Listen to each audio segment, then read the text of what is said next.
Ladies and gentlemen, welcome to tonight's matchup between the visiting Sheffield Steelers and your very own Cardiff Devils.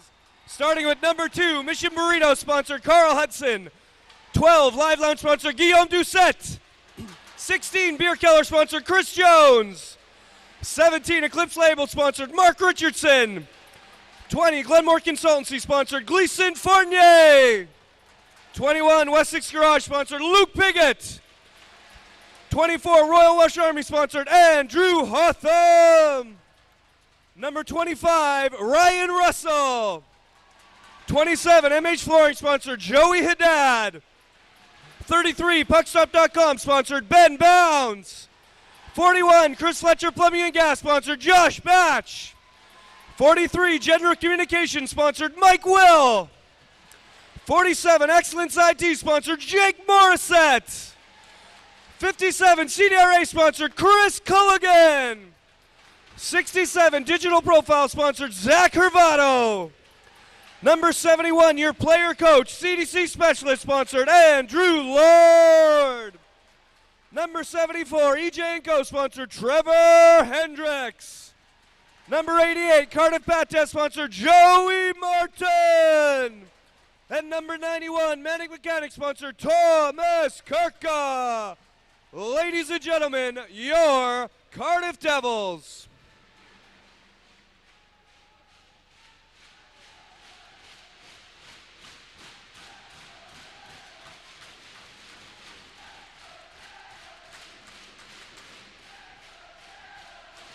Now I'd like to welcome both captains to center ice for tonight's ceremonial puck drop. We got Dan Lewis from Icetime TV, the Devils' title sponsor and home of the best webcast in the league. Thank you, Dan. Now I'd like you all to be upstanding, remove your caps and hats as we join Beth Millard in the singing of the Welsh National Anthem. My hen wlad van hadayan anoili me, glad by the cantorion erwogion ovri. I gurol revelwin, glad barwir tramad, trosradydd kohlasant, I gwaed. Glad, glad, plaid your oy ddim glad, tramor yn fyr, i'r byd hoff bai, o'r bai dan i'r heniaeth bai.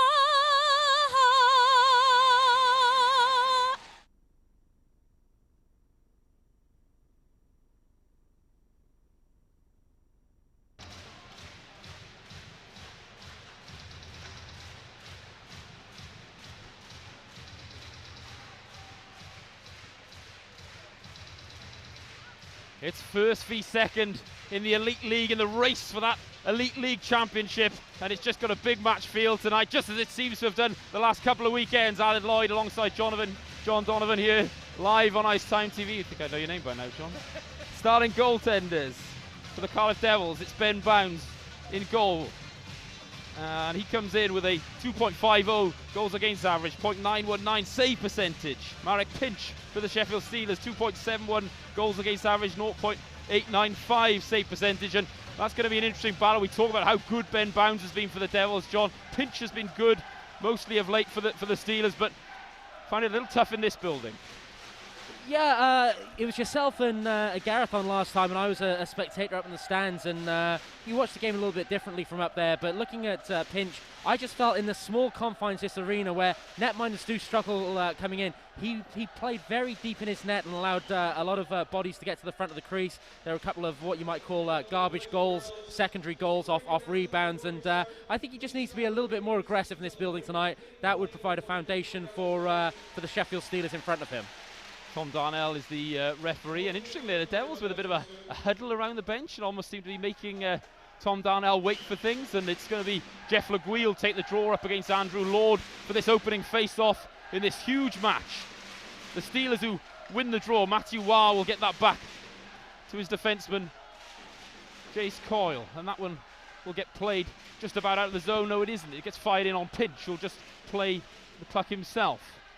The Steelers will eventually get out that zone, and here's Chris Culligan out there, and we'll just get a we get a hit off the play there. And John, did you see a bit more of that one than me? I didn't. I was following the puck, but Andrew Lord was struggling, and referee Darnell blew it down straight away. So we'll have to see what happens. Obviously, last night against the Belfast Giants, there was a huge incident on the first shift when Matt Nicholson left the game and didn't return, and Andrew Lord, we know he's a warrior, but right now he's in pain. We'll wait to see whether he can take the next shift, but he looks in a great degree of discomfort over on the bench right now. He'd be a huge loss on that energy line along with Chris Culligan and Joey Haddad that's been so good in recent weeks. Just 20 seconds gone in this first period then. The Devils will make a change there, as do the Steelers. Connie Stromberg is back into the lineup there, and that'll get rimmed around the boards by Russ Moyer. All the way down though, and we'll get an icing. So a little bit of a stop-start beginning to this one.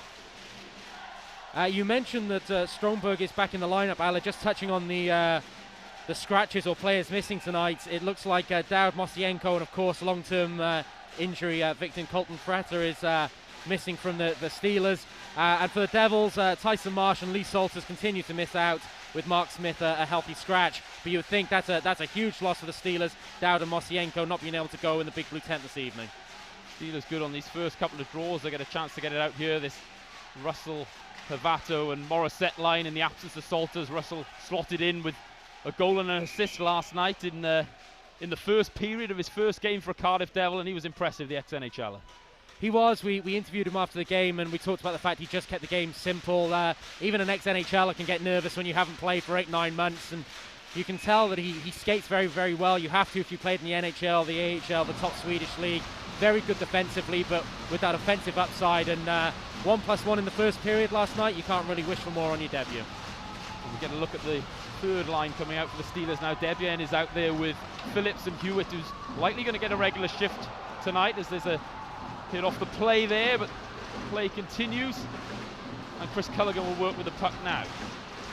Andrew Lord is back out on the ice for the Cardiff Devils. Joey Haddad is there. This has been a good unit for the Devils. Shot fired in with a backhand try on Pinch, who had the easy save. But this has been a good unit, especially in this building, for getting that cycle going down low for the Devils. The big bodies out there with Lord and Haddad on the wings of Chris Culligan, who had a goal of his own last night. The game winner, in fact. That one is just about handled well enough by Haddad. We won't get any penalties or anything here, as it fired into his own bench. In just a minute and 18 seconds gone, a totally different start to this game than what we saw last night, and indeed the week before against the Panthers. And a stop-start beginning to the game, which I think will suit the Steelers. Just take the crowd out of it a little bit. Paul Thompson, I think, knows that the Steelers need to grind this one out tonight, and allowing the Devils to be a bit fragmented at the start of this game is to their benefit, I would think. Lead pass is there for Kirk, and he might be away here, but good coverage it was. Ben O'Connor initially, and then Jace Coyle, and a nice move around the outside it is. Means that Ryan Hayes has it, tries to find a Matthew Waugh out front, then a slip by Coyle almost sets things up, but the Steelers regain possession in the neutral zone. Hayes will find Waugh, and we hear the chemistry was good there last night between those two. Matthew Waugh has been on fire since coming back into the lineup for the Steelers following that injury. No ice on the play, so Kirker will put pressure on Marek Pinch, but the Steelers do get it out the zone. Still 2 minutes gone, just 2 minutes gone in this first period, and we wait for the touch paper to be lit between these two big clubs with so much on the line, even this early in the season. And they meet again, of course, in Sheffield next weekend. So you feel that this home and home series over the start and end of the week are going to be pivotal Vesberg will get the shot in on Bounds, who has an easy save that time. Then a good bump in the corner. But out come the Steelers again. Levi Nelson it is. Looks for the pass to Frederick Vesberg, but no good. And Jake Morissette turns it over, then fires that in. He's out there with Russell and Havato on this New Look Devils third line, with Lee Salters out of the lineup with that injury at the moment. And away they go. Good speed it is. Levi Nelson will shoot, and it's straight into Ben Bounds, who makes a good save there. But there we just see the direct play and the good speed of Levi Nelson there. Bounds did well to hold on. 17-15 left in the first. The Steelers will try and keep it simple tonight, go north-south pretty quickly, and Levi Nelson has been impressive when we've seen him this season. He brings a little bit of size, he can play the body, but his stick handling is very good. I like it when he plays down low, got good vision, sees guys coming late into the high slot and around the dot area, always distributes the puck very well. So Levi Nelson definitely a player to look out for tonight for the Sheffield Steelers. Steelers' third line gets out there now, and it's a good face-off draw won by Hewitt, allows Jonathan Phillips to work. His 10th season with the Steelers. Joey Haddad has it now. Haddad with a nice play up to Chris Culligan. Lord is there at speed now, looking like he doesn't feel any ill effects of that early hit on the what looked like a knee. Might be a chance out front, but it's good play. It was Zach Fitzgerald there just commanding that area in front of Marek Pinchot so well. And he's going to be a vital cog for the Steelers in the small confines of the big blue tent. Tom Darnell waves off any notion of a hand pass. 3 minutes and 20 seconds gone in the first. Batch will have to work hard down low under pressure, but he does well. Here's Andrew Lord. Culligan is an option for him, but instead Haddad will take it on over the blue line. Haddad shoots, looking to use Cullen Eddy as a screen, and it'll fly into the netting. We get another whistle with just 3.5 gone in the first. Well, Zach Fitzgerald will be a very, very important cog for the Steelers tonight, but taking him out of the equation, maybe you've got the two teams tonight with the best puck-moving offensive defenseman in the league. You think of the Steelers, Cullen Eddy scored the game-winning goal last night. O'Connor high up in the points tally. Coyle is a very good skater, Moyer, and of course on the other side, Hudson, Fournier, Richardson. This defenseman could be very important tonight in terms of the offensive prowess in this game. Devils just keep it in the zone through Thomas Kirker, one player who's so effective in perhaps preventing. They score! Thomas Kirker! Big goal, big start for the Devils. That's a lovely one-timer from Thomas Kirker, but for him to skate into that area, you've got to think that the Sheffield defensive coverage has broken down a little bit. We'll try and see on the replay who perhaps was the man responsible for missing his assignment on Kirker. Maybe the angle's not quite with us, but a turnover as Kirker initially wins the puck back off Hayes. Lovely give and go behind the net. And Kirker there, it's Hayes probably who doesn't bring himself back into the play. O'Connor doesn't close the gap, and Kirker's got too much room for Paul Thompson's liking to skate around the dot area. Lovely one-timer though, 1-0 Cardiff Devils. Kirker is 18th for the season, and he's had a habit of scoring big goals in big games as Thomas Kirker this year, and that's another one there to get the Devils the lead early on in what's been a pretty much scrappy start, and really the first good scoring opportunity. Gleason Fournier doesn't quite get that one out of the zone, and here come the Sheffield Steelers straight back. Shot comes in from Nelson. Good sharp save it was from Bounds with the right blocker. Rod Sarich will go back D to D. The puck is moved up, and into the zone they go through Levi Nelson. Frederick Connie Stromberg will go chasing after that puck. But the Devils find an outlet there. Jake Morissette will look to get that past Cullen Eddy, does well. Rod Sarich misses it. The Devils might set something up, but a good play it was. And Jason Hewitt allows the Devils, the Steelers, to clear the zone. Good battle along that blue line, and it's the Steelers who get the better of it, but Guillaume Debienne has lost his stick, and we'll get a whistle. 5:18 left in the first. Well, I think he lost his stick because there was a slash on the play, and indeed it is Sakavato going to the penalty box, just caught himself a little bit behind there, and had to slash to take the try and negate the play, and this gives the Steelers a chance. Just going back a moment ago, and maybe we'll get a chance to see a replay on it. I think that's a huge save from Ben Bounds off Nelson. In terms of the situation, the Devils having a 1-0 lead on the shift back, the Steelers with a great response, Nelson getting in clear sight, but a big save by Bounds. Steelers don't have the greatest power play, but it is better on the road, up and around 21%, although that might not be as much of a factor in this building. So different are the dynamics and angles. The big blue tent, good chance it was out front. Matthew Waru seems like an immovable object out there. He's so good screening the goaltender, looking for those tip-ins, and he's right there now. Two men there, in fact, for the Steelers. Nelson joins it. Good block it was out front that time from Joey Martin. Might have to do it again. He does, and that's going to sting if he's got the energy in his legs. He get away here. Joey Martin away looking for the backhand, and he's crowded out in the end, but kills some valuable time for the Devils. 1:20 left for the Steelers on the power play. A valiant shift from Joey Martin, one of the offensive leaders. The Steelers do get in the zone this time. The Devils can't clear, so Nelson will work it down low to Matthew Waugh. Still the same unit there for the Steelers, but that's an easy clearance. The Devils will make some changes, as do the Steelers. 1 minute exactly left in this Steelers power play, the first for either side in this game. Nearly 6 minutes gone in the first. That one's rimmed around the boards, and with the puck now is Guillaume Debienne. Debienne works inside, just fires that cross ice, but it's mishandled there off the saucer pass by Connie Stromberg, but he did well to regain possession. Back behind the goal it is now, and now with Stromberg again. Good stick there from Gleason Fournier. That might have been a gilt-edged chance for the Steelers in the slot. 28 seconds left to work with on this power play. Here's Ryan Hayes at speed.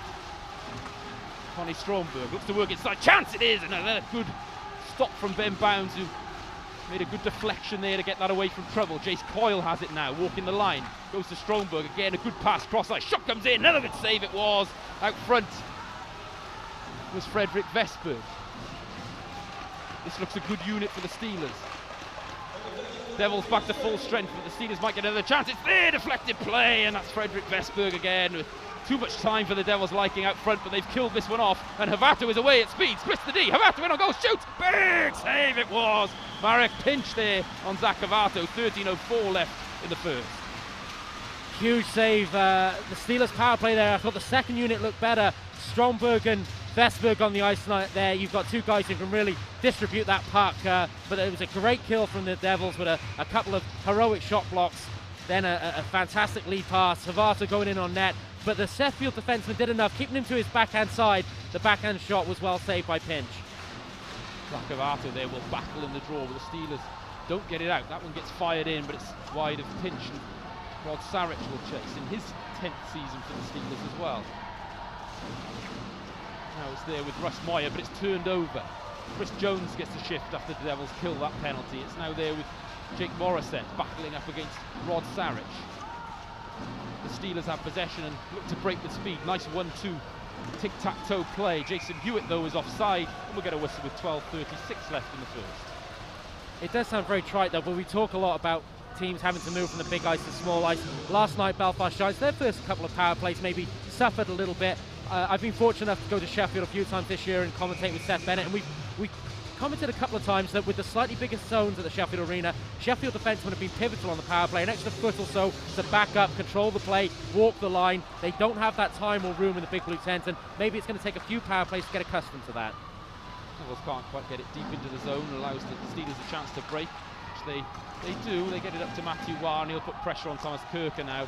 Kirker gets it round to Andrew Hoffman, almost turns it over to Ryan Hayes there, but away from the Devils. Here's Thomas Kirker up on the wing, now ghosting inside, looking to find an outlet, just gets taken down behind the goal by Cullen Eddy, but still with the puck is Kirker eventually dispossessed, and the Steelers will dump that in on Ben Bounds, who will just handle that puck around to Andrew Hoffman. 12:02 left in this first period.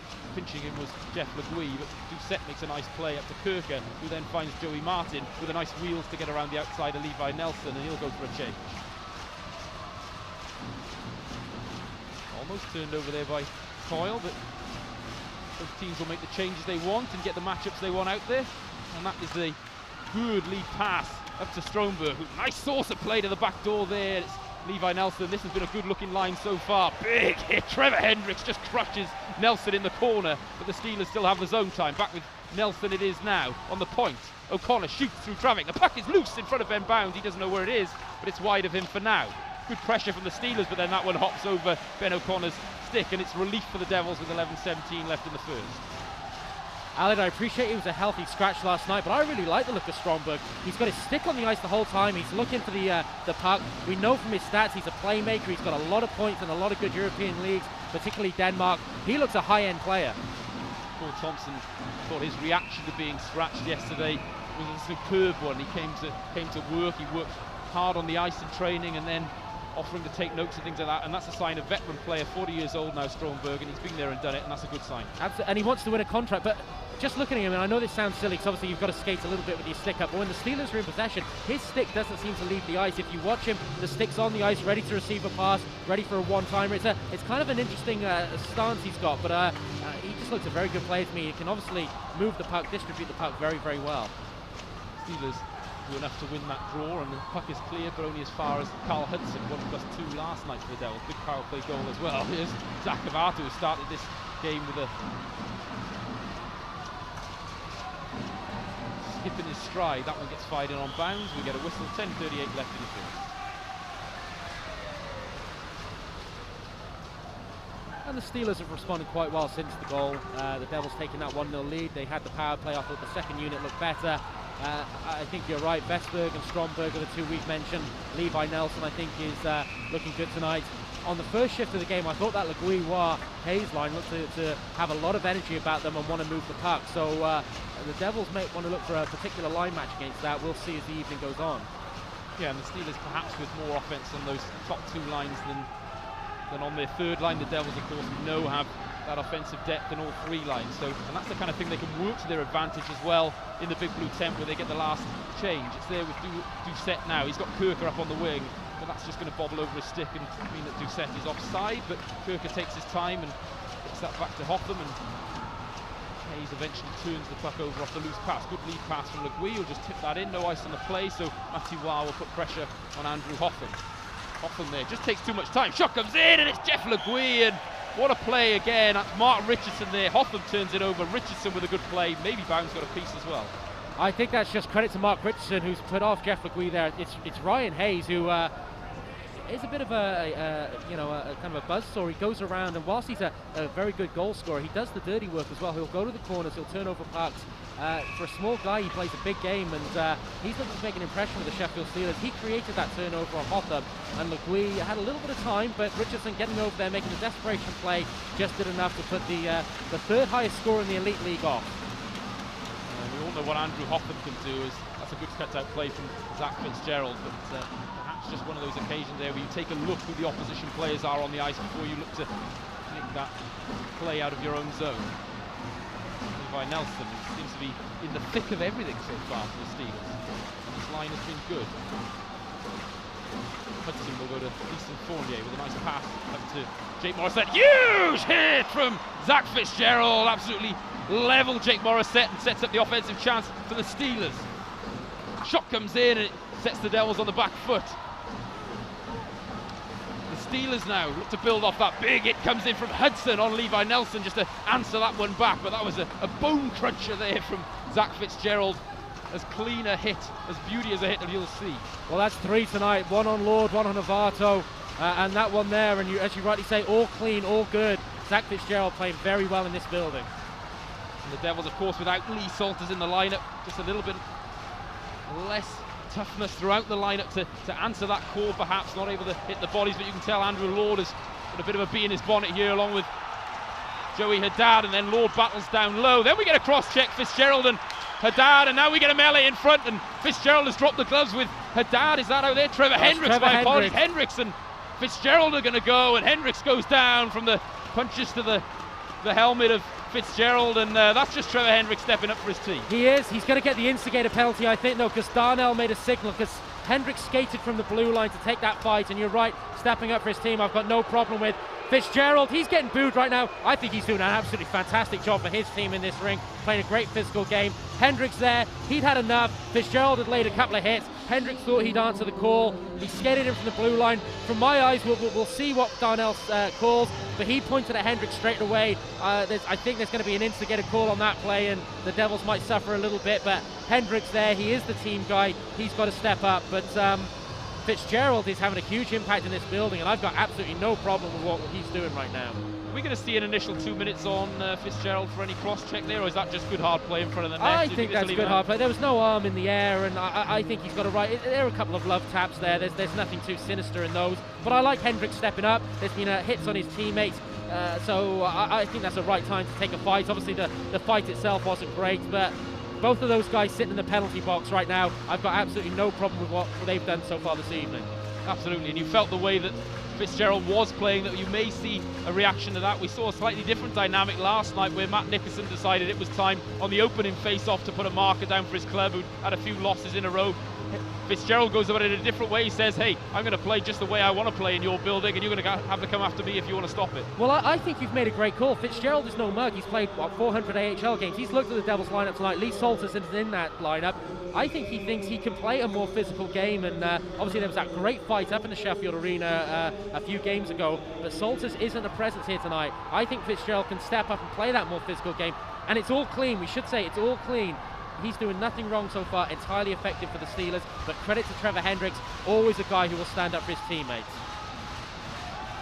So we're going to get an ice on the play there, and it looks as though everything's been evened out there, John.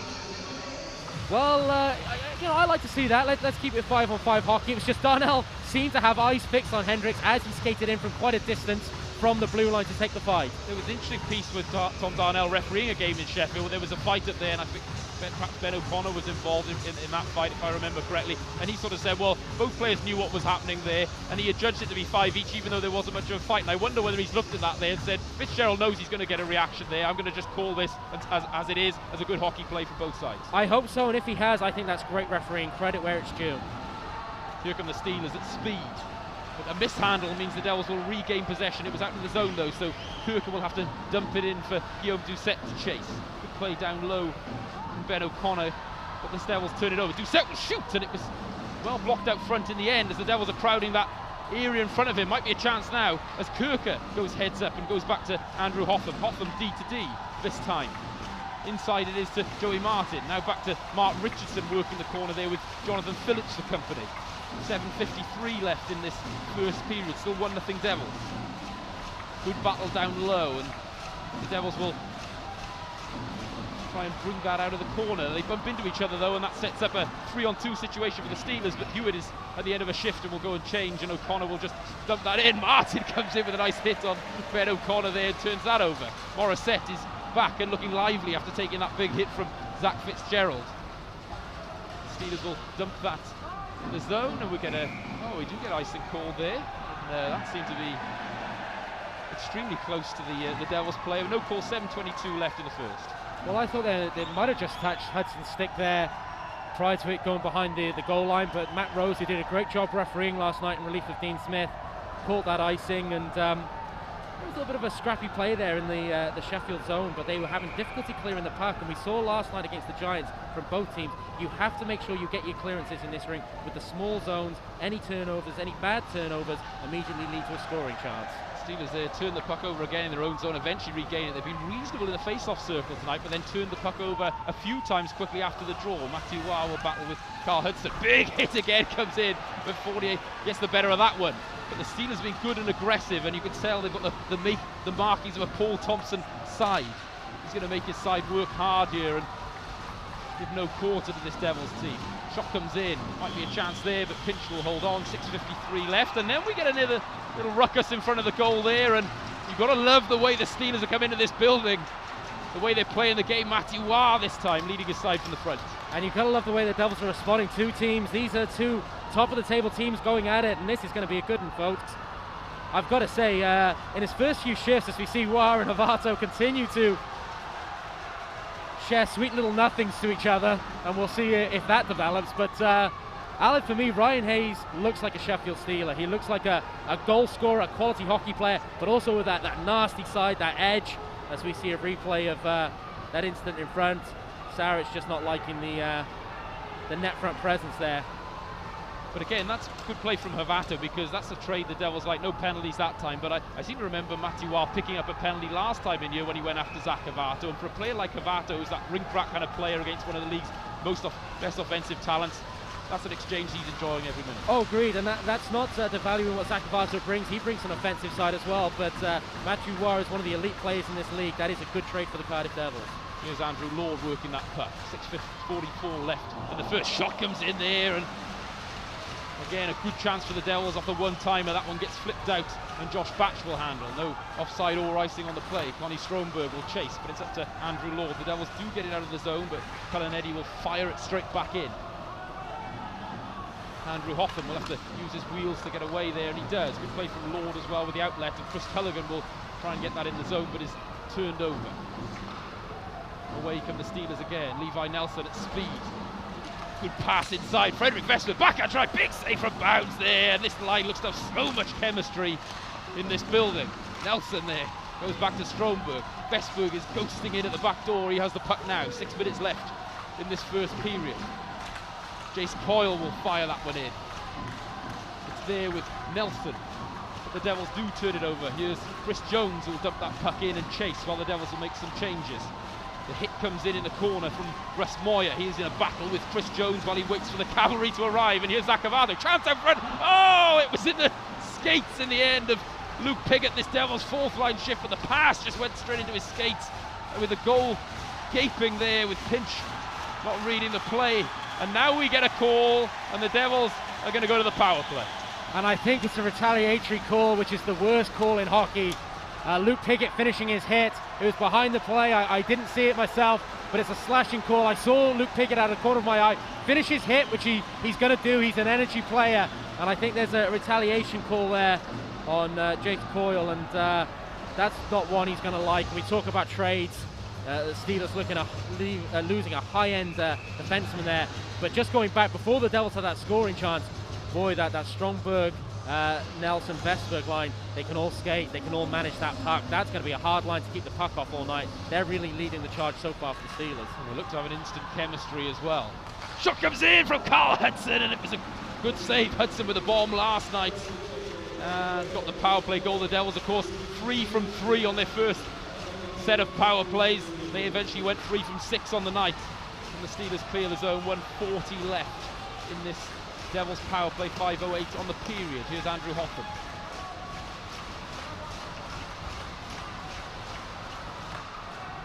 And gets fired in, it'll just deflect up into the netting. We'll get a face-off. 1:30 left in this power play, 4:57 in the first. Just to correct myself from a few moments ago, I heard what I said in my head as I was saying it. Jeff LeGuy, not of course the third leading scorer in the league this season, although in seasons gone by he would have been right up there, but now the third leading scorer in all Elite League history and the highest scoring imports, and just a tribute to him. And we've watched him, Ali, play so many times in Cardiff, formerly with Joey Talbot. That was one of the great 1-2 punches in this league. But Jeff LeGuy, he can run a power play, he's scored crucial goals, he's won so much hardware for the Sheffield Steelers.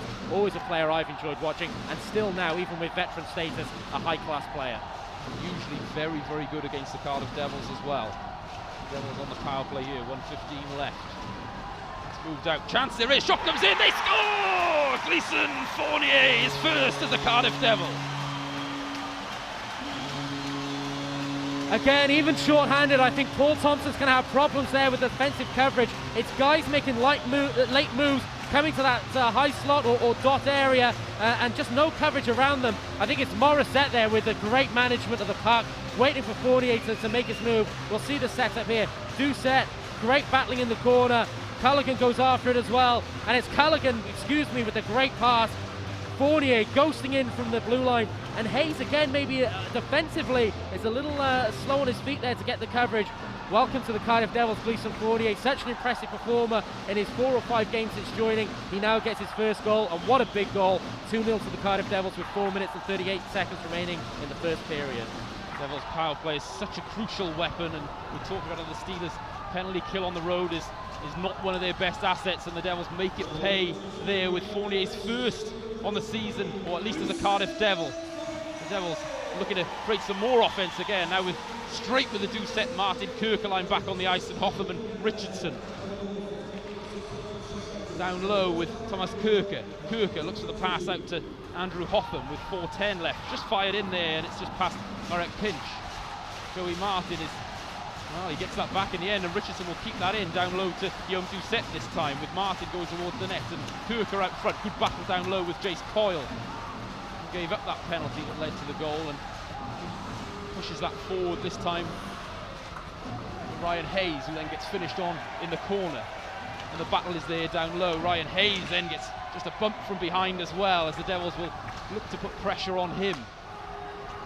A good debut for Hayes, and 3:36 left in the first period, but it's a tough axe coming into this big blue tent, and the Devils are all over him right now. Here's Jake Morissette though for the Devils as they make their changes. Hudson and Fournier back on the ice.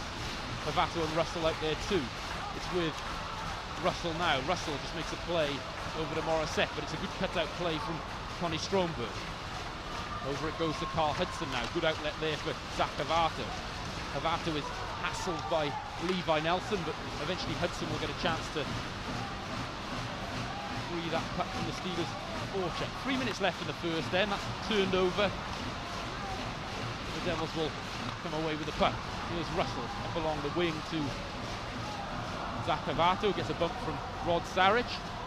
And the Steelers recover possession of the puck. 2:45 left in the first. Icing is the call, so we're just 2:41 left now. The Devils will get an offensive zone face.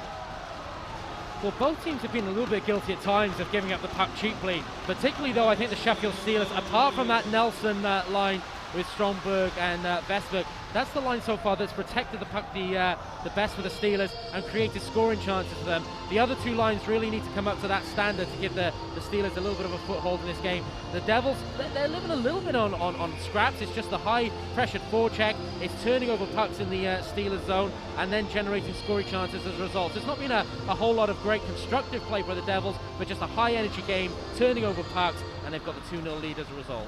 Devils win the draw, but it's just hops over the stick of Josh Batch. And he'll have it back now. 2:35 left in this first period. It goes up to Andrew Lord, but it's turned over there in the neutral zone.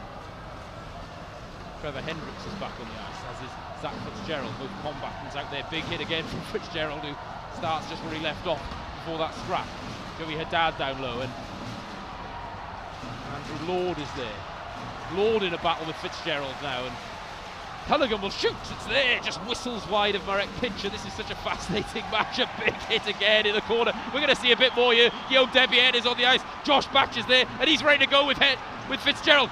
Fitzgerald and Batch with a bomb, but then Fitzgerald comes back. The helmet is loose on Fitzgerald. Good uppercuts as Batch tries to regain some control. Big right hand from Josh Batch right through on Fitzgerald, who's in his second fight of the night, as Batch goes toe-to-toe with one of the league's top heavyweights, but he's in that class too. A huge uppercut as well, as Fitzgerald has felt these bombs from Batch.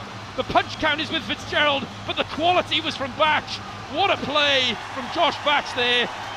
Fitzgerald will sit for 5 more.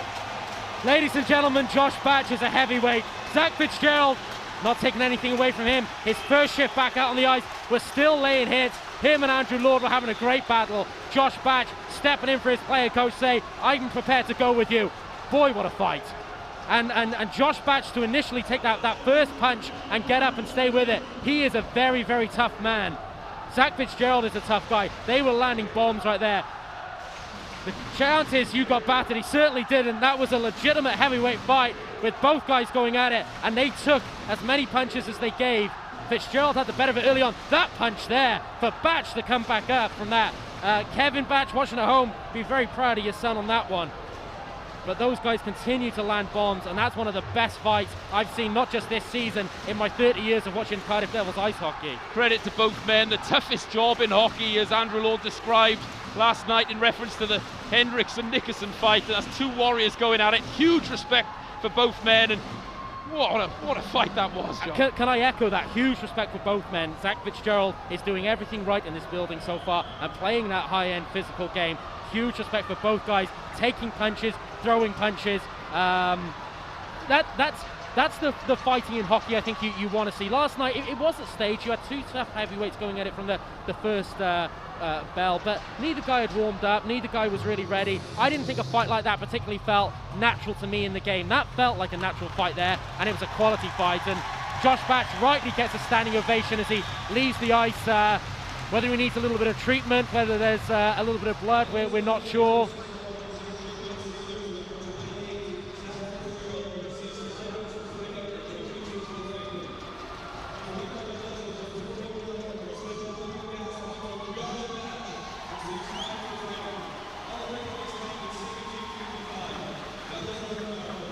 Well, we'll look forward to seeing a replay of that fight in the first period. We're looking to line up an interview for the second intermission, but in the first period, Aled, I think we've got enough highlights to talk about, including that heavyweight tilt. Here's Joey Martin for the Cardiff Devils, gets stood up by Jonathan Phillips. Andrew Hotham has the puck now. The Devils are on the power play. 2 extra minutes for Fitzgerald for the initial rough. 5 for fighting for both men as well. Steelers get that out. Big moment in the hockey game. 1:30 left of the first. Fired in on goal. Chances out front is there with Morissette, who had acres of time and space but couldn't find a way through. Marek Pinch. Here's Hotham. The Devils 1 from 1 on the power play so far. Joey Martin down low. Martin. Russell has lost his stick out front. Shot comes in, and with all the net to aim for, somehow it didn't find a way through from Jake Morissette, and the Steelers will clear and get out of the zone at least. 109 on the period, 102 on the power play. That one's fired all the way down the ice. For me, Alan, Pinch is still playing too deep in his net. He's basically playing behind the goal line. There's a lot of cross-crease passes going on from the Devils at the moment, finding players at the back door. He's got to play a little higher in that crease. Shot comes in, and I don't think Pinch saw too much of that one either. It was screened on the play, but it was wide of the net. The Devils have 39 seconds to work with. Culligan goes down low to Joey Haddad. Guillaume Doucette is waiting for the opportunity there. Gleason Fournier is on the back end. Shot comes in, big save it was from Pinch that time, who got down well for the one-timer from Doucette. Fournier gets it down low. There's another chance there. Kirker has it now as the Steelers scramble, trying to kill this penalty so it's not 3-0 at the end of this first period. Still an opportunity down there with 16 seconds left on the power play, and a good play it was from Matthew Waugh. Allowed the Steelers to clear the zone with 10 seconds left on the power play, 12 or so on the period. Gleason Fournier with speed tries to create one more chance for the Devils. 5 seconds left. It's fired in, and it was a good chance in the end as Fournier joined the rush. Steelers are back to full strength, but in 2 seconds there it is. The buzzer sounds, and we've had just about everything in that first period. Heavyweight tilt between the league's best 2 sides, certainly on form at the moment, you would say.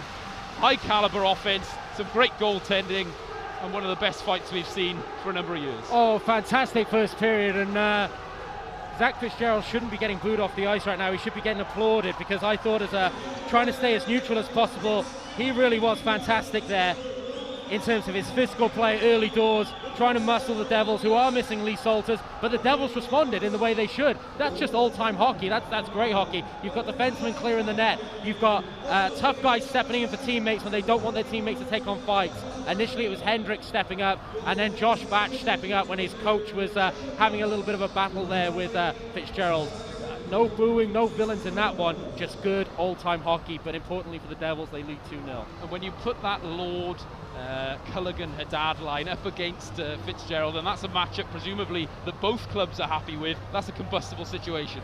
Combustible is the right word, and Andrew Lord, he doesn't take silly penalties, and you won't see him fight that often, but he's a proud man, and he's a very, very strong man. If you're going to engage him in a physical battle, he's going to come right back at you, and on that shift we saw Fitzgerald lay a couple of hits on him. Lord went right back behind the net and really out-muscled Fitzgerald, and that's testimony to the strength of Andrew Lord, and Fitzgerald wouldn't give up on that, went straight back after it, and Josh Batch just thought, no, I'm a legitimate heavyweight here, my coach doesn't need to take all of this, I'm going to step up, and I'm going to watch the highlights of that fight every day this week. And it was physical play as well, wasn't it, that kind of ignited that situation really. It was a little bit of a slow start. We were sort of thinking so many stoppages, just a few things happening, and sort of everything was a bit stop-start, and all of a sudden we were expecting that big start, but it didn't come, and then all of a sudden the physical play there is Zach Fitzgerald who initiates it. The Devils respond, but it leads to that physical play, but then also from that we get that high caliber sort of hockey play as well. We get some good chances, we get some good saves, some fast skating. Really impressed with that Levi Nelson line as well. Very, very impressed with that, and when we go to the replays after, I think we're going to have an advertisement in a moment.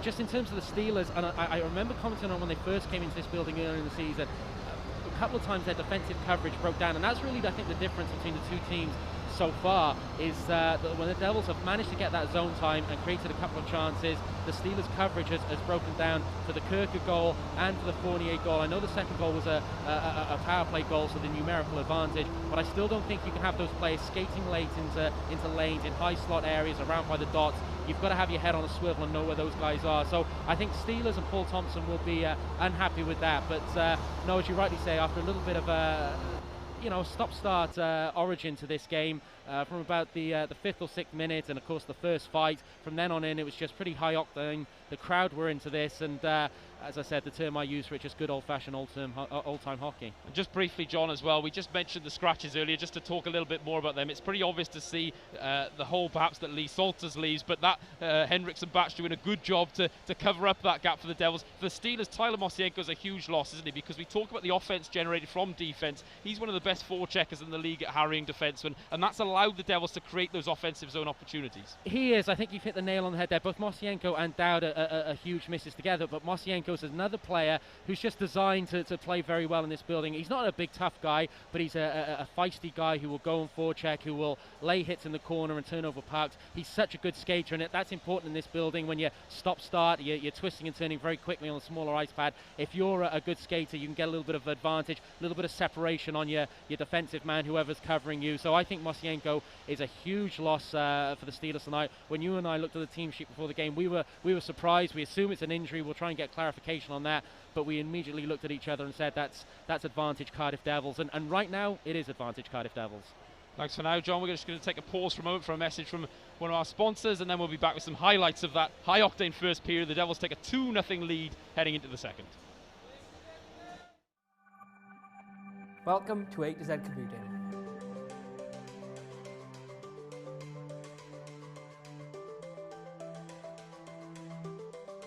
Here at A to Z Computing, we understand the need for you to have a reliable and efficient IT system. We offer everything from support to security and data protection. With the power of Eagle Eye, we can monitor your systems 24/7.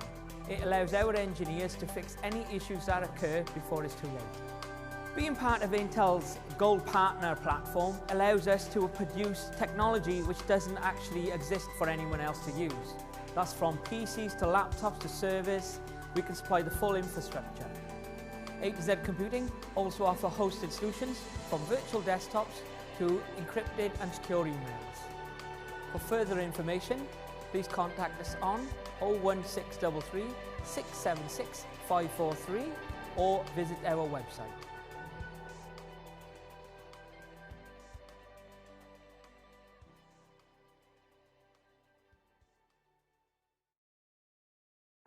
At NetSupport UK, we think, react and deliver differently to other IT companies.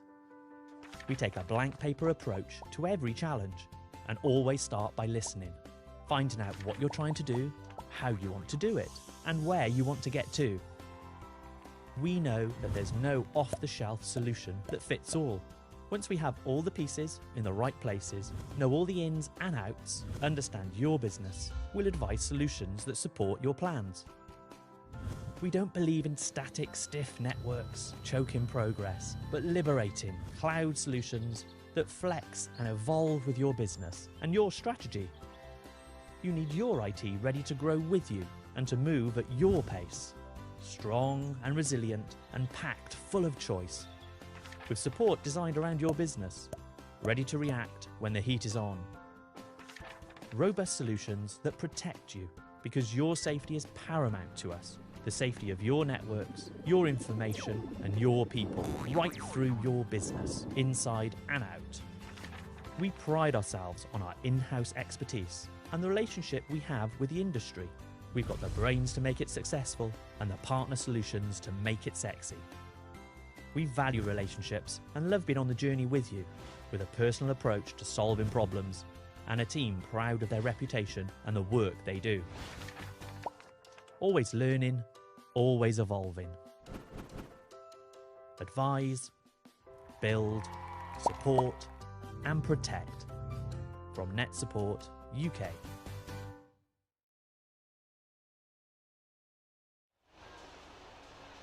What a first period it's been between the leagues 1 and 2 at the moment, and we'll see who can maybe get a little bit of an advantage there heading into the second. It's the Devils who lead 2-0, and we saw so much action there, as we would have expected from the league's two best sides, and we're going to take you to some replays of that first period right now.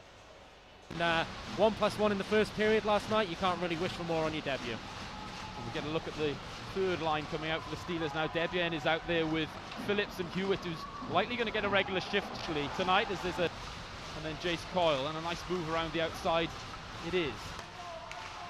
Means that Ryan Hayes has it, tries to find a Matthew Warr out front, then a slip by Coyle on was sets things up. On this New Look Devils third line with Lee Salters out of the lineup with that injury at the moment.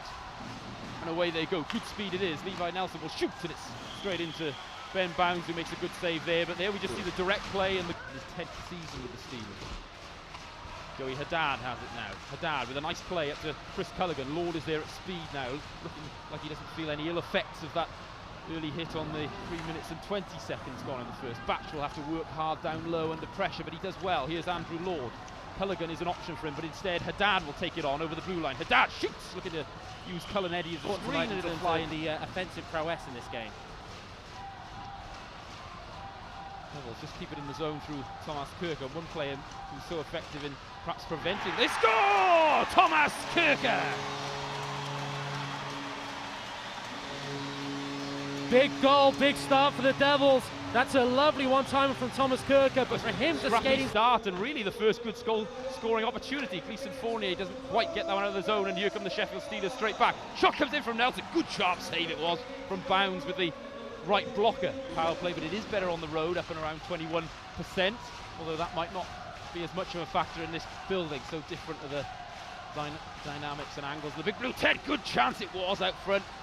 Matthew Warr, who seems screening the goaltender, looking for those tip-ins, and he's right there now. Two men there, in fact, for the Steelers. Nelson joins it. Good block it was out front. That time from Joey Martin. Might have to do it again. He does, and that's going to sting. If he's got the energy in his legs, he can away here. Joey Martin away looking for the backhand, and he's crowded out in the end, but kills some valuable time slot. 28 seconds left to work with on this power play. Here's Ryan Hayes at speed. Connie Stromberg looks to work inside. Chance it is, and another good stop from Ben Bounds, who made a good deflection there to get that away from trouble. Jace Coyle has it now, walking the line. Goes to Stromberg, again a good pass, cross-eye. Shot comes in, another good save it was. Out front was Frederick Vesberg. Might get another chance. It's there, deflected play, and that's Frederick Vesberg again. With too much time for the Devils liking out front, but they've killed this one off. And Havato is away at speed, splits the D. Havato in on goal, shoots, big save it was. Marek Pinch there. The matchups they won out there, and that is the good lead pass up to Stromberg. Nice source of play to the back door there. It's Levi Nelson. This has been a good looking line so far. Big hit. Trevor Hendricks just crushes Nelson in the corner, but the Steelers still have the zone time. Back with Nelson it is now on the point. O'Connor shoots through traffic. The puck is loose in front of Ben Bounds. He doesn't know where it is, but it's wide of him for now. Good pressure from the Steelers, but then that one hops over. Good lead pass from LeGuy. Will just tip that in. No ice on the play, so Matthew Warr will put pressure on Andrew Hoffman. Hoffman there just takes too much time. Shot comes in, and it's Jeff LeGuy, and what a play again. That's Martin Richardson there. Everything so far for the Steelers. And this line has been good. Hudson will go to Gleason Fournier with a nice pass up to Jake Morris. That huge hit from Zach Fitzgerald. Sets up the offensive chance for the Steelers. Shot comes in, and it sets the Devils on the back foot. The Steelers now look to build off that big hit. Comes in from Hudson on Levi Nelson here, along with Joey Haddad, and then Lord battles down low. Then we get a cross-check, Fitzgerald and Haddad, and now we get a melee in front, and Fitzgerald has dropped the gloves with Haddad. Is that out there? Trevor Hendricks, my apologies. Hendricks and Fitzgerald are going to go, and Hendricks goes down from the punches to the helmet of Fitzgerald, and that's just Trevor Hendricks stepping up for his team. He is. He's going to get the instigator penalty, I think, though, because Darnell made a signal, because Hendricks skated from the blue line to take that fight, and you're right, stepping up for his team, I've got no problem with. Fitzgerald, he's getting booed right now. I think he's doing an absolutely fantastic job for his team in this ring, playing a great physical game. Hendricks there, he'd had enough. Fitzgerald had laid a couple of hits. Hendricks thought he'd answer the call. He skated in from the blue line. From my eyes, we'll see what Darnell calls. Try and bring that out of the corner. They bump into each other though, and that sets up a 3-on-2 situation for the Steelers, but Hewitt is at the end of a shift and will go and change, and O'Connor will just dump that in. Martin comes in with a nice hit on Ben O'Connor there and turns that over. The puck over again in their own zone, eventually regain it. They've been reasonable in the face-off circle tonight, but then turned the puck over a few times quickly after the draw. Matthew Warr will battle with Carl Hudson. Big hit again comes in, but 48 gets the better of that one. Shot comes in, might be a chance there, but Pinch will hold on. 6:53 left, and then we get another little ruckus in front of the goal there, and you've got to love the way the Steelers have come into this building, the way they're playing the game. Matthew Warr this time leading his side from the front. And you've got to love the way the Devils are responding. Two teams, these are two top-of-the-table teams going at it, and this is going to be a good one, folks. I've got to say, in his first few shifts, as we see Warr and Havato continue side as well, but Matthew Warr is one of the elite players in this league. That is a good trade for the Cardiff Devils. Here's Andrew Lord working that puck. 6:44 left, and the first shot comes in there, and again a good chance. Away come the Steelers again. Levi Nelson at speed. Good pass inside. Frederick Vestler backhand try. Big save from bounds there. And this line looks to have so much chemistry in this building. Devils will make some changes. The hit comes in the corner from Russ Moyer. He's in a battle with Chris Jones while he waits for the cavalry to arrive. And here's Zacavado. Chance out front. Oh, it was in the skates in the end of Luke Piggott. This Devils fourth. That's going to be a hard line to keep the puck off all night. They're really leading the charge so far for the Steelers. And they look to have an instant chemistry as well. Shot comes in from Carl Hudson, and it was a good save. Hudson with a bomb last night. A high-class player. Usually very, very good against the Cardiff Devils as well. Devils on the power play here, 1:15 left. It's moved out. Chance there is. Shot comes in. They score! Gleason Fournier is first as a Cardiff Devil. Again, even short-handed, I think Paul Thompson's going to have problems there with defensive coverage. It's guys making late moves, coming to that high slot or dot area, and just not. Gave up that penalty that led to the goal and pushes that forward this time. Ryan Hayes, who then gets finished on in the corner. And the battle is there down low. Ryan Hayes then goes up to Andrew Lord, but it's turned over there in the neutral zone. Trevor Hendricks is back on the ice, as is Zach Fitzgerald, both combatants out there. Big hit again from Fitzgerald, who starts just where he left off there, just whistles wide of Marek Pincher. This is such a fascinating match. A big hit again in the corner. We're going to see a bit more here. Guillaume Debienne is on the ice. Josh Batch is there, and he's ready to go with Fitzgerald. Fitzgerald and Batch with a bomb, but then Fitzgerald comes back. The helmet is loose on Fitzgerald. Good uppercuts as Batch tries to regain some control. Big right hand from Josh Batch right through on Fitzgerald, who's in his second fight of the night, as Batch goes toe-to-toe with one of the league's top heavyweights, but he's in that class too. A huge uppercut as well, as Fitzgerald has felt these bombs from Batch. The punch count is with Fitzgerald, but the quality was from Batch. What a play from Josh Batch there. Fitzgerald will sit for 5 more. Ladies and gentlemen, Josh Batch is a heavyweight. Zach Fitzgerald, not taking anything away from him. His first shift back out on the ice, we're still laying hits. Him and Andrew Lord were having a great battle. Josh Batch stepping in for his player coach, say, I'm prepared to go with you. Boy, what a fight. And Josh Batch, there's a lot of cross-crease passes going on from the Devils at the moment, finding players at the back door. He's got to play a little higher in that crease. Shot comes in, and I don't think Pinch saw too much of that one either. It was At NetSport UK, we think, react and deliver differently to other IT companies. We take a blank paper approach to every challenge and always start by listening, finding out what you're trying to do, how you want to do it, and where you want to get to. We know that there's no off-the-shelf solution that fits all. Once we have all the pieces in the right places, know all the ins and outs, understand your business, we'll advise solutions that support your plans. We don't believe in static, stiff networks, choking progress, but liberating cloud solutions that flex and evolve with your business and your strategy. You need your IT ready to grow with you and to move at your pace. Strong and resilient and packed full of choice. With support designed around your business, ready to react when the heat is on. Robust solutions that protect you because your safety is paramount to us. The safety of your networks, your information and your people, right through your business, inside and out. We pride ourselves on our in-house expertise and the relationship we have with the industry. We've got the brains to make it successful and the partner solutions to make it sexy. We value relationships and love being on the journey with you, with a personal approach to solving problems and a team proud of their reputation and the work they do. Always learning, always evolving. Advise, build, support and protect. From Net Support UK.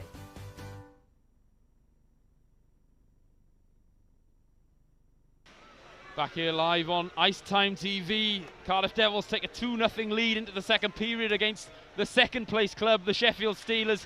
Huge tilt here between two of UK hockey's biggest clubs, and what a first period we saw there, John Donovan. It was indeed, Alan. It was a little bit of a fragmented start, and there were a lot of whistles early on, but from about the 15-minute mark, or 5 minutes into the game, I should say, onwards, it really The intensity just rose, and it started with basically Zach Fitzgerald laying hits on everyone on the ice, but good, clean hits. Playing as Paul Thompson would want his big physical defenseman to play in this building. There was one on Morissette, one on Novato, a series on Lord, and everyone at home should keep an eye out for that running battle if those lines are matched again. Andrew Lord against Zach Fitzgerald. But you might have seen in the goals that we saw in the highlights between periods, the Devils just get a little bit of separation on 2 occasions. Thomas Kirker and Gleason Fournier just finding a little bit of room to come late into a skating lane, and 2 great quick releases giving the Devils a 2-0 lead. But we know, even missing Tyler Mosienko and Robert Dowd, the offense that the Sheffield Steelers lineup brings. So 2-0 is nothing. It is, of course, cliched, the worst league in hockey, and the Steelers aren't out of this one. Last night we saw a 3-1 lead for the Devils going into the second period against the Giants, and in a puff of smoke it was 3-all. So important, of course, in any sport when the momentum's with you that you cash in. And apart from maybe 1 or 2 good saves that Ben Bounds had to make, it was mostly the Devils who created those offensive zone chances. And it is just that 2-0 lead. It's a good lead, and it's a lead they'll be happy with. But as you say, perhaps in that first period it could have been more, and the Devils will maybe rue 1 or 2 of those missed opportunities. They will, and credit to Pinch, he made some good saves. I still think he's playing deep in that net, as we mentioned, and as a result it's inviting a lot of traffic in front of him. And Zach Fitzgerald is great at clearing the net, but maybe some of those other Sheffield Steelers defensemen are struggling, and just the number of passes across the blue crease, the Devils playing very deep to that goal line, and they weren't being cut out. So I'd like to see Pinch be a little bit more aggressive, challenge the shooter a little bit more, and just a little bit higher in his crease, so he can force the Devils' hand a little more. Le Gui wins that draw, and wow, we'll get it back to Ben O'Connor quickly. Up now. It is, but turned over in the neutral zone. The Devils will come with Hoffman, and now Kirker just tries to fire that through, but blocked by O'Connor, and it's back with Jeff Le Gui now. Then that gets turned over, and taking a tumble over there was Ryan Hayes, and away comes Thomas Kirker with speed, looking to go around the outside of O'Connor, but he was strong positionally and now will set things up for Hayes, who's got War and Le Gui there. It's over instead with the trailing defenseman. Fired in, chance out front, and it's just deflected there off the shot from Jace Coyle. Away comes Andrew Hoffman at speed through the neutral zone. The puck is still there, that just gets fired in from Kirker, but only as far as Jace Coyle, who will try and catch the Devils on a change here, but the puck is now with Mark Richardson, who dumps that up to Doucette with the touch. It's with Jake Morissette. Morissette now will look to make a play from behind Marek Pinch's net. Just about 1 minute gone in this second period. The battle in the corner with Coyle and Morissette. Levi Nelson is on the ice now and has the puck with a nice outlet play over to Ryan Hayes, who'll dump that one in and go for a change. Steelers turn the puck over well down there, and Gleason Fournier has to be good and spin away from the oncoming forecheck. That one gets dumped in, and Russ Moyer will go back and collect. Moyer looking for that outlet pass, has pressure put on him and turns it over. Zakavato will look for the shot, but Rod Saric bailed out his defensive partner there, and then Moyer tries to make up for things with a good turnover in the corner. Here's Levi Nelson, just shoots it in on bounds, handcuffs him a little, but it was a weak shot for the neutral zone, and the Devils deal with that one easily, but then turn it over themselves. Shot comes in, and it was well blocked from Gleason Fournier there, who got down. That was a good chance for the Steelers early on, with nearly 2 minutes gone in the second. Good speed to this second period so far as well. Over the blue line they go. Guillaume Debierne is dispossessed, but then a loose pass means Carl Hudson will have to turn and go back to Gleason Fournier. Alan, right now the Devils defensemen are being targeted. They had time in the first period to move the puck. The Steelers are pressing, and there's a definite change in tempo, change in strategy. Those Devils defensemen are having to take hits to make plays. They're being pressurized every time they're on the puck. Jonathan Phillips fires that one in, and it's there now with Joey Haddad, but turned over, and Bounds has got to be strong on his near post. We get a little bit of a battle as well, as Jason Hewitt finds himself in amongst things there. Just nearly 2.5 gone in the second. I like this from the Steelers. So much of Devils' offensive play starts from Hoffman, starts from Richardson, starts from Fournier, starts from Hudson moving the puck, and they do not have time to move the puck right now. It's a very high forecheck from the Steelers. 2 men going in, going all the way past the goal line, finishing hits, and the Devils, as a result, aren't getting clean breakout. There's been some turnovers. So impressive start, impressive change of strategy at the start of the second period for the Sheffield Steelers. So it's Jeff Le Gui who'll take this draw. and the Steelers win it. Lugui's been good there. Coyle will shoot, but it's well blocked by Chris Culligan. Batch and Fitzgerald, of course, still in the penalty boxes after that tilt. Good turnover again, and so little time for the Devils to get that puck out of the zone. They are getting it out of the zone, but they're not able to generate the offense that they did in the first, so far at least. Wow, we'll just shoot that one in. 3 minutes gone in the second. That gets fired in. It could have been a tip play there for Wow, but he was just muscled out of it in front of Ben Bounds, and the Devils will come away. Haddad will just make the simple play while his line mates will make some changes. Lugui goes back, then takes a hit from Joey Haddad. Here's Ryan Hayes at speed up on the wing, takes a hit as he goes over the blue line from Mark Richardson, and Richardson has the puck and then finds Andrew Hotham. Back it is with Mark Richardson now, but he turns it over to Rod Sarich, and the Devils are offside until they get out of the zone. 3.5 gone in the second. A lot more fluent play in this second period, certainly to start it compared to what we saw in the first, but not too many gilt-edged chances so far, but it's definitely been more with the Steelers. Here come the Devils though. Joey Martin over the blue line. 3-on-2, 3-on-3 situation. Shot comes in, and again, Pinch there didn't look overly confident in making that save, but he did enough, and the Steelers will clear the zone. Gleason Fournier has it now.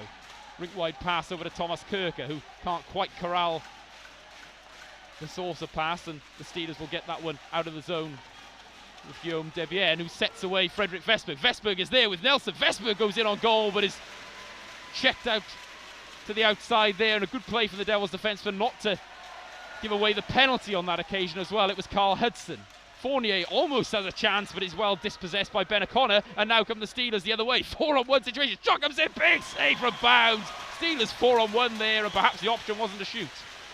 Well, the Devils have to pick their moments. The Devils defensemen have to pick their moments, and twice there, Fournier got caught as Josh Batch. I think the two combatants were coming out, but perhaps not.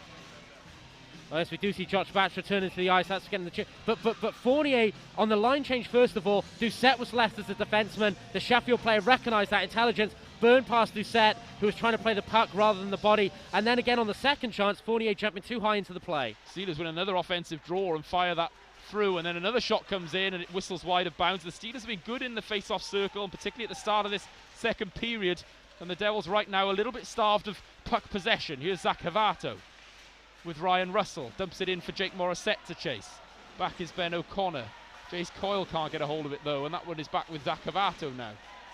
Jason Hewitt will step in. Chances there out front. It was Ryan Russell ghosting in at the back door, but O'Connor read the play beautifully and cut out the pass. Jake Morissette will get that into the zone, but is dispossessed this time by Guillaume Debienne.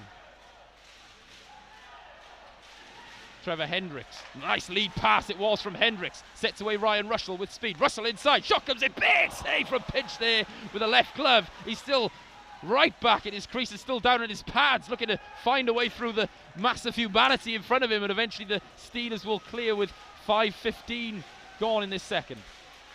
Well, I think that's the mark of a good player, Alan. Ryan Russell just finding time and space. Andrew Hotham with time and space, shoots, big save again from Pinch. The puck is still loose, and Pinch has a hold of it. No, he doesn't. We get a whistle. Then we get punches thrown, and Hotham on the floor with Russ Moyer, and we're going to get a call on the play. Still a little bit of afters here. We've got a battle in the corner. Andrew Lawn is down there. Mark Richardson is involved, and Hotham. Now we're getting punches thrown on Andrew Lawn, who's already down. Tom Darnell is over there trying to separate things. Guillaume Debienne unloading on Lawn, who's down on the ice. Again, though, it's good hard hockey. Hotham crashed the net, and I think that was a save off the butt end of the stick initially from Pinch, and Lord has gone in there to protect his star defenseman, who's getting a little bit of afters from the Steelers guys, but that's going to happen if you're in that crease area. They're going to protect their netminder. This is, again, good hard hockey all round, I think, from both teams. No problem with anything that's going on right now. Mark Richardson, the most placid guy in UK ice hockey, he sees his line mate Andrew Hotham getting a little bit of grief. He's straight in there. He's giving a few guys some face washes. So let's see a replay of that. It's Hotham breaking in. Save, I think, with the butt end of the stick again. I don't think Pinch looks comfortable. That puck isn't, and it's just some extras there from Moyer, and Hotham and Moyer go up, and then we see Debienne and Lord sort of pair off, and no one really gets swinging on that one, but just teammates looking out for each other all over the ice. I'm enjoying this one. Me too, and amongst that, there may have been a bit of luck involved, but there was a couple of high caliber saves from Marek Pinch, we can't forget about in that play as well. And Andrew Hotham in that situation usually scores as well. So whether it was by hook or by crook, Marek Pinch keeps us at a 2-goal game as well. Well, he's a quality netminder. He's played high-end Czech League, Kazakhstan, but for me, he doesn't look comfortable in this building. They were important saves there, but I still didn't think he looked comfortable. Again, I always have to say I'm not a net mining expert. I haven't played the position, but having watched hockey for a long time, he looks very deep in this net, in this building, where in his small zones you've got shooters and bodies right on top of you, and I just think he's inviting traffic onto him, and his Steelers defensemen having to collapse and protect the house in front of him with a little bit of desperation on occasions. I'm not sure he's entirely comfortable. If I was on the Devils bench at the moment, the message would be get as many pucks in the net as possible. Tom Darnell and Matt Rose going through the shopping list of penalty calls here, and we await the announcement from Todd Kelman to see how things work out. Nothing up on the board as yet, and certainly a lot of work for the officials to do, who've been good tonight as well. They have. I think Tom Darnell, I think there was a great piece that Seth Bennett did with Tom Darnell when we had the referee mic'd up in the Sheffield game, to hear how a referee communicates with the players, and I thought Tom Darnell was very eloquent. He gave explanations to Seth afterwards in an interview, and he is a referee, I think, who I now have a greater understanding that he likes the physical side of the things to go. He will try and keep 5-on-5 hockey if he can. We see Andrew Lord going across to the penalty box here, but the one thing I would say about Tom Darnell, and certainly was revealed in that piece with Seth Bennett, he is a very good communicator. He will talk to the guys so they will know exactly what's going on right now. Well, I'm fascinated to see what penalties we're going to see called here. 2 men in the box for both sides at the moment. Lord was sort of trying to wrestle Debian away. He took a few punches for it as well. We may well see everything evened up here. I think I'd like to see everything evened up. I think if Hotham's in that area, if he gets a few extra shots from Moya, well, that's the price you pay from going to the net. Debian and Lord were just getting in, protecting teammates.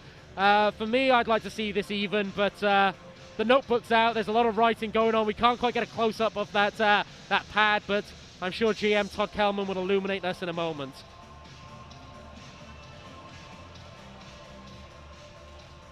Perhaps just Tom Darnell there, just discussing whether the timekeeper would like the mushrooms or the onions. We'll see. We are going to get, is that 5-on-5 I can see there signalled? I think it was. The thumb was shielded, John. I think it was, and again, there's nothing on the board at the moment, so if we go 5-on-5 right now, I think for the good of this game, I think everyone will be happy. And importantly as well, if that style of refereeing continues for the rest of the game, then there's no complaints. So we see this replay again. Hotham breaks in, and you know, it is blocker and a little bit of stick, so that is a good save. I give him credit. Moya, you're going to get a couple of extra shots there. No real problem with Moya.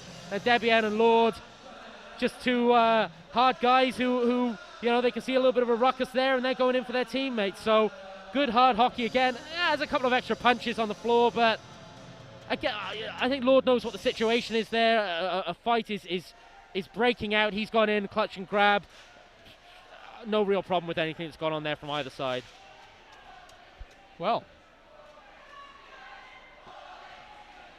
the boy, is it good to watch. The thumb wasn't indeed up from Tom Darnell. It is 5-on-4, so the Devils are going to get a power play out of this one. We'll await the calls in the arena. Well, I assume Debian will get the extra for those punches that we saw. Well, there's an initial penalty for hooking. I beg your pardon, that Todd Kelman has just announced. So it is going to be power play for the Cardiff Devils 5-on-4. Somehow there was a hooking penalty in all of that as well, John. I know, is Debian hooking Lord up to hit him? Tom Darnell has much better sight of the game than we do, though, so I'll bow to his judgment on that one. Here's Carl Hudson on the power play for the Devils. Over to Jake Morissette, down low it is now. Ryan Russell is out front, waiting for a chance. It's back there now with Hudson. Chance is there, but it was Jake Morissette who couldn't quite get on the end of it, but he gets there ahead of Colonetti. 1:40 left for the Devils on the power play. They get it back to the point with Carl Hudson. This unit's look good. It's over there now with Joey Martin. Goes back to Hudson. Now Mark Richardson. Richardson will go back. Hudson shoots. Good save from Pitch. Still out front. And Richardson filling in here for Andrew Hotham, who's in the box, of course, on this unit. But a good start. The Steelers do manage to make 3 out of 4 changes there. Zach Fitzgerald stays on the ice. And here's Carl Hudson at speed. 1:15 left. Good play from Fitzgerald there. Now he'll get a chance to change off the good clearance. 1:10 left on this power play. 13:43 in the second period. Still 2-0. It's there with the Steelers. Good play from them.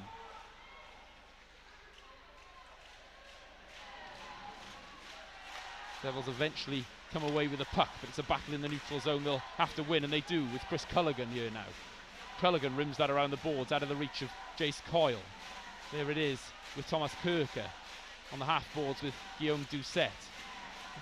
Now behind to Culligan, and now Haddad who comes in. Now Culligan again, 38 seconds left on this power play. Culligan will look to make a move and find a pass. He goes to Joey Haddad. The Steelers keep the box well there. Doucette is looking for a chance out front, but it's given away this time by Leeson Fournier with 27 seconds left on the Devils power play. Good kill so far from the Steelers, no good quality chances for the Devils, and no call on the play either, so there's no additional penalty there.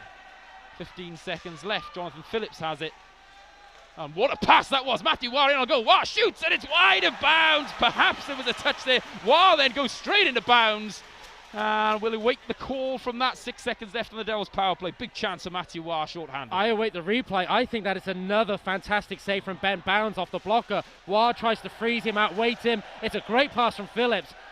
Splits the D. Wah goes in. I don't think he fires that well. I think it might come off the stick.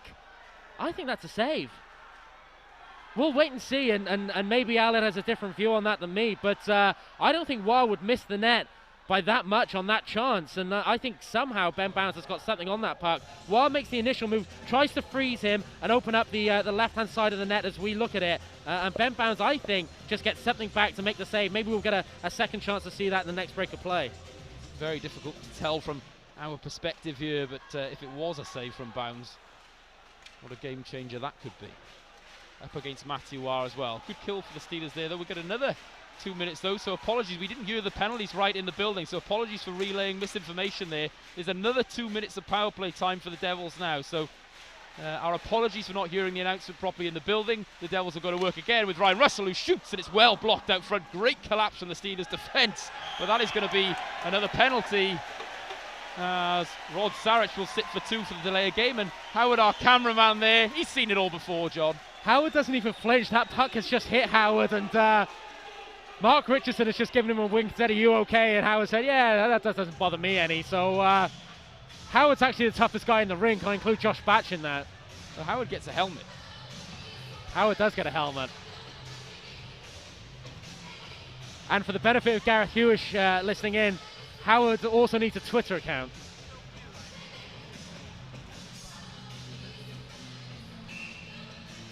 So, 5-on-3 situation, 1 minute 39 left. Huge moment in this hockey game, you feel. Massive moment, really, for the Devils, who need to capitalise on this opportunity. Andrew Hotham is there crucially for them to work this 5-on-3 with Hudson, who winds up, fakes the shot, goes down low to Martin. Martin, out front, shot comes in, they score! Guillaume Doucette on the power play. Just the numbers game tells there, Alan. Great setup play. Hudson to Joey Martin. Joey Martin just sees Doucette peel away into that area between the two circles. Great pass, flat on the ice. Doesn't mean that Doucette has to break any sort of stride, right in the wheelhouse, and we've got a 3-0 hockey game. Hudson to Martin. Martin waits. Doucette gets into position. The triangle breaks down. Was not, for me, he's not advanced high enough. He's trying to cut that cross-ice pass, and again, for me, that's because Pinch isn't high enough in his net, his crease, allowing the defenseman in front of him to move up, allowing Wah to play a little higher on that triangle, as we see Paul Thompson remonstrating with the referee. But because Wah, I think, gets caught a little low there, and the triangle breaks down, Doucette's able to pull away into a lot of space. Beautiful pass by the best playmaker in the league, Joey Martin, and we've got a 3-0 hockey game. Guillaume Doucette gets his 26th for the season. He ties Sheffield's Ryan Hayes as the leading goal scorer in the Elite League, and crucially for the Devils, it came so early in that 5-on-3. They've got another 1 minute and 51 seconds of power play time to work with.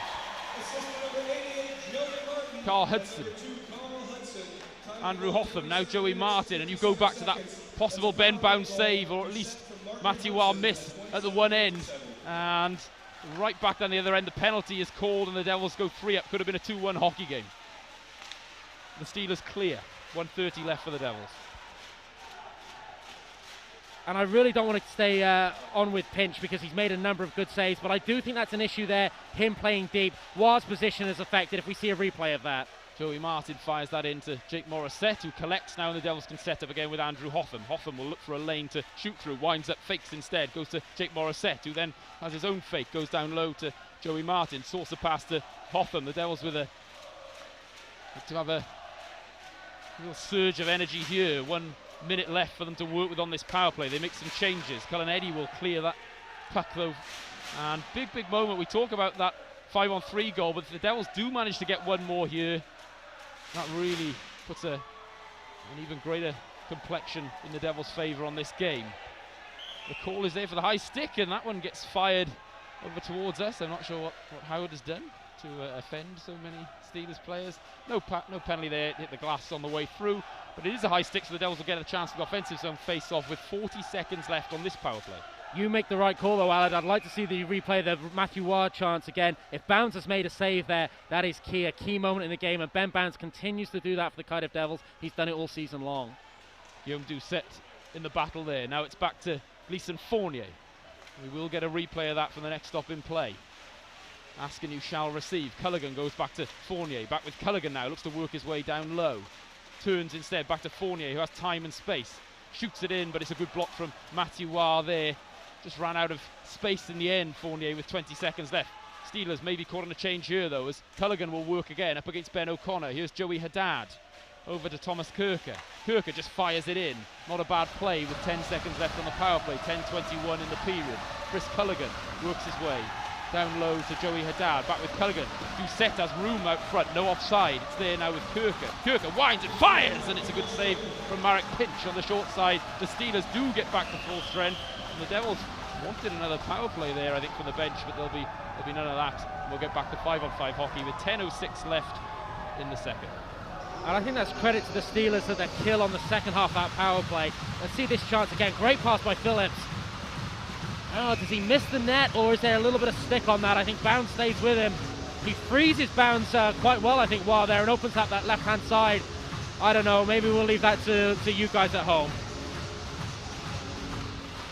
Back it is with Batch now. He'll just fire that bouncing puck. It's not a bad play. Gets it down low to Jones. The Steelers can't get it out the zone with Chris Jones now battling up against Rod Sarich. He's out there with Andrew Lord and Zach Cavato as the Devils shuffle their lines off the back of those consecutive power plays. Andrew Lord is there working up against Russ Moyer. Sarich with Jones. And the Steelers only as far as Trevor Hendricks. Hendricks, nice play inside to Cavato. Eventually the Steelers regain though, and the Devils with this line. No ice on the play. Batch goes D to D with Hendricks, and Lord waits for the pass from Trevor Hendricks. Good outlet again to Havato, who does enough to get that in the zone. It's there with Chris Jones, who was looking for a change, but then made a nice play to keep the Steelers hemmed in. Zach Fitzgerald, good outlet from him. 9:20 left in the second. Fired it, good save from Bounds, and he had to be quick there because that was a bouncing puck and a little bit of a nasty one, and that would have been a bit of a sucker punch for the Devils after having all the momentum. Here they come though. Zach Havato. Havato over the blue line, still skating in with speed. Havato shoots, and a good save again from Pinch, but again I don't know how much he knew about it, then makes a follow-up save as well. Chances there again. Havato shoots, good save up high from Pinch this time, but the Devils a little bit like a shooting gallery there. Pinch making the saves but giving good looks to the Devils as well, perhaps by not challenging the shooter. LeGuy. Luke Piggott is getting a shift out there now, battling up against Matthew Ward. That's a matchup the Steelers will like. Down low it is for Ben O'Connor, takes a bump from Carl Hudson. Matthew Ward then takes a bump from Ryan Russell. The Steelers work it now, no offside, shot fired in, good save with the stick from Ben Bounds, out of play it goes. 8:26 left in the second. Well, the Steelers have got to take little victories right now, and I did think it was a good kill off the second half, or the second 2-minute penalty. And then a good shift there from the wall line, getting pucks to Ben Bounds, who had to make a couple of saves. So, little victories. There's still a lot of time in this game. There's 8 minutes, 26 seconds left in this second period. So, the Steelers just need to get one on the board right now, and maybe, just maybe, they can take a little bit of momentum from the last couple of shifts. Steelers win the draw, but that just bounces out, and there might be a chance for the Devils here, but a good recovery it was from Ben O'Connor, who did extremely well, and there's an offside on the play, and we get another quick whistle. But of course we talked between the period breaks, Aled, and Mosienko is a huge miss for the Steelers, not just for the points he puts on the board, but for how he can play in this building. He is a tenacious player, he is a good skater, he's great on the forecheck, he can turn over pucks, and then when he has turned over pucks, because he's got such good vision, he creates chances for the Steelers. So just coming into this building, the skilled player like him who plays with a chip on his shoulder is a huge loss. Frederick Vestberg will take the draw, and this line's been a lot quieter in the second period as well. They were the architect of so much of the good things the Steelers did in the first. 8-10 left in the second. Pinchville handle, chased by Thomas Kirker. Thomas Kirker wins it with a bit of help there, but then will get it down low. O'Connor just misses out, and Doucette will get it back to Joey Martin, the Devils' big offensive line on the ice. Martin is there. Gets it back to Kirker, who winds that around the boards for O'Connor, who has a bit of room now to make the skate away from Doucette, and a good outlet pass it was up on the wing. Ryan Hayes, though, loses control of the puck, and the Devils will get it out the zone. Hayes will try and work something again. Thomas Kirker has it and goes back to Martin Richardson. There's Andrew Hoffman. Both sides are making their changes, so Hoffman will just go back to the comfort of behind his own net, chased by Jason Hewitt. Eventually Hoffman will come away, and gets tangled up by Hewitt there, who did well, and he would have backed Hoffman skating there to get away from Hewitt, but Hewitt did well just to be enough of a nuisance to stop the breakout for the Devils. We talked about how important that is for the Steelers to try and stifle the Devils' offense. He's working on defensemen like Andrew Hoffman. 7:05 left in this second period. Rod Sarich with a nice play up to Hewitt, who goes over the blue line with a nice pass his own to Devienne, who then gets finished on by Josh Batch after taking the shot. Jonathan Phillips gets that down low. Good play from the Steelers' third line. They're not going to expect too much offense from them, but if they can generate some pressure offensively, that's a plus for Paul Thompson. No, they've gone back to 5-on-5 hockey, and again, it's if they get back to what they were doing at the start of the period, when I thought they had the momentum for the first couple of minutes, a silly icing call there, but go back to pressuring those Devils defensemen. Don't allow them to carry the puck, don't allow them to skate with the puck, create those turnovers, and they were doing that for the first few shifts of this period, and I thought the Steelers had come out with a very good response. Of course, they've run into penalty trouble, the Devils have extended their lead, but as we say, still plenty of time left in this game, so just get back to the game plan, force the Devils to create turnovers either in the neutral zone or in their own zone that lead to good scoring chances. Steelers get that one out of the zone. Just got a call there, 6:37 left then the second period.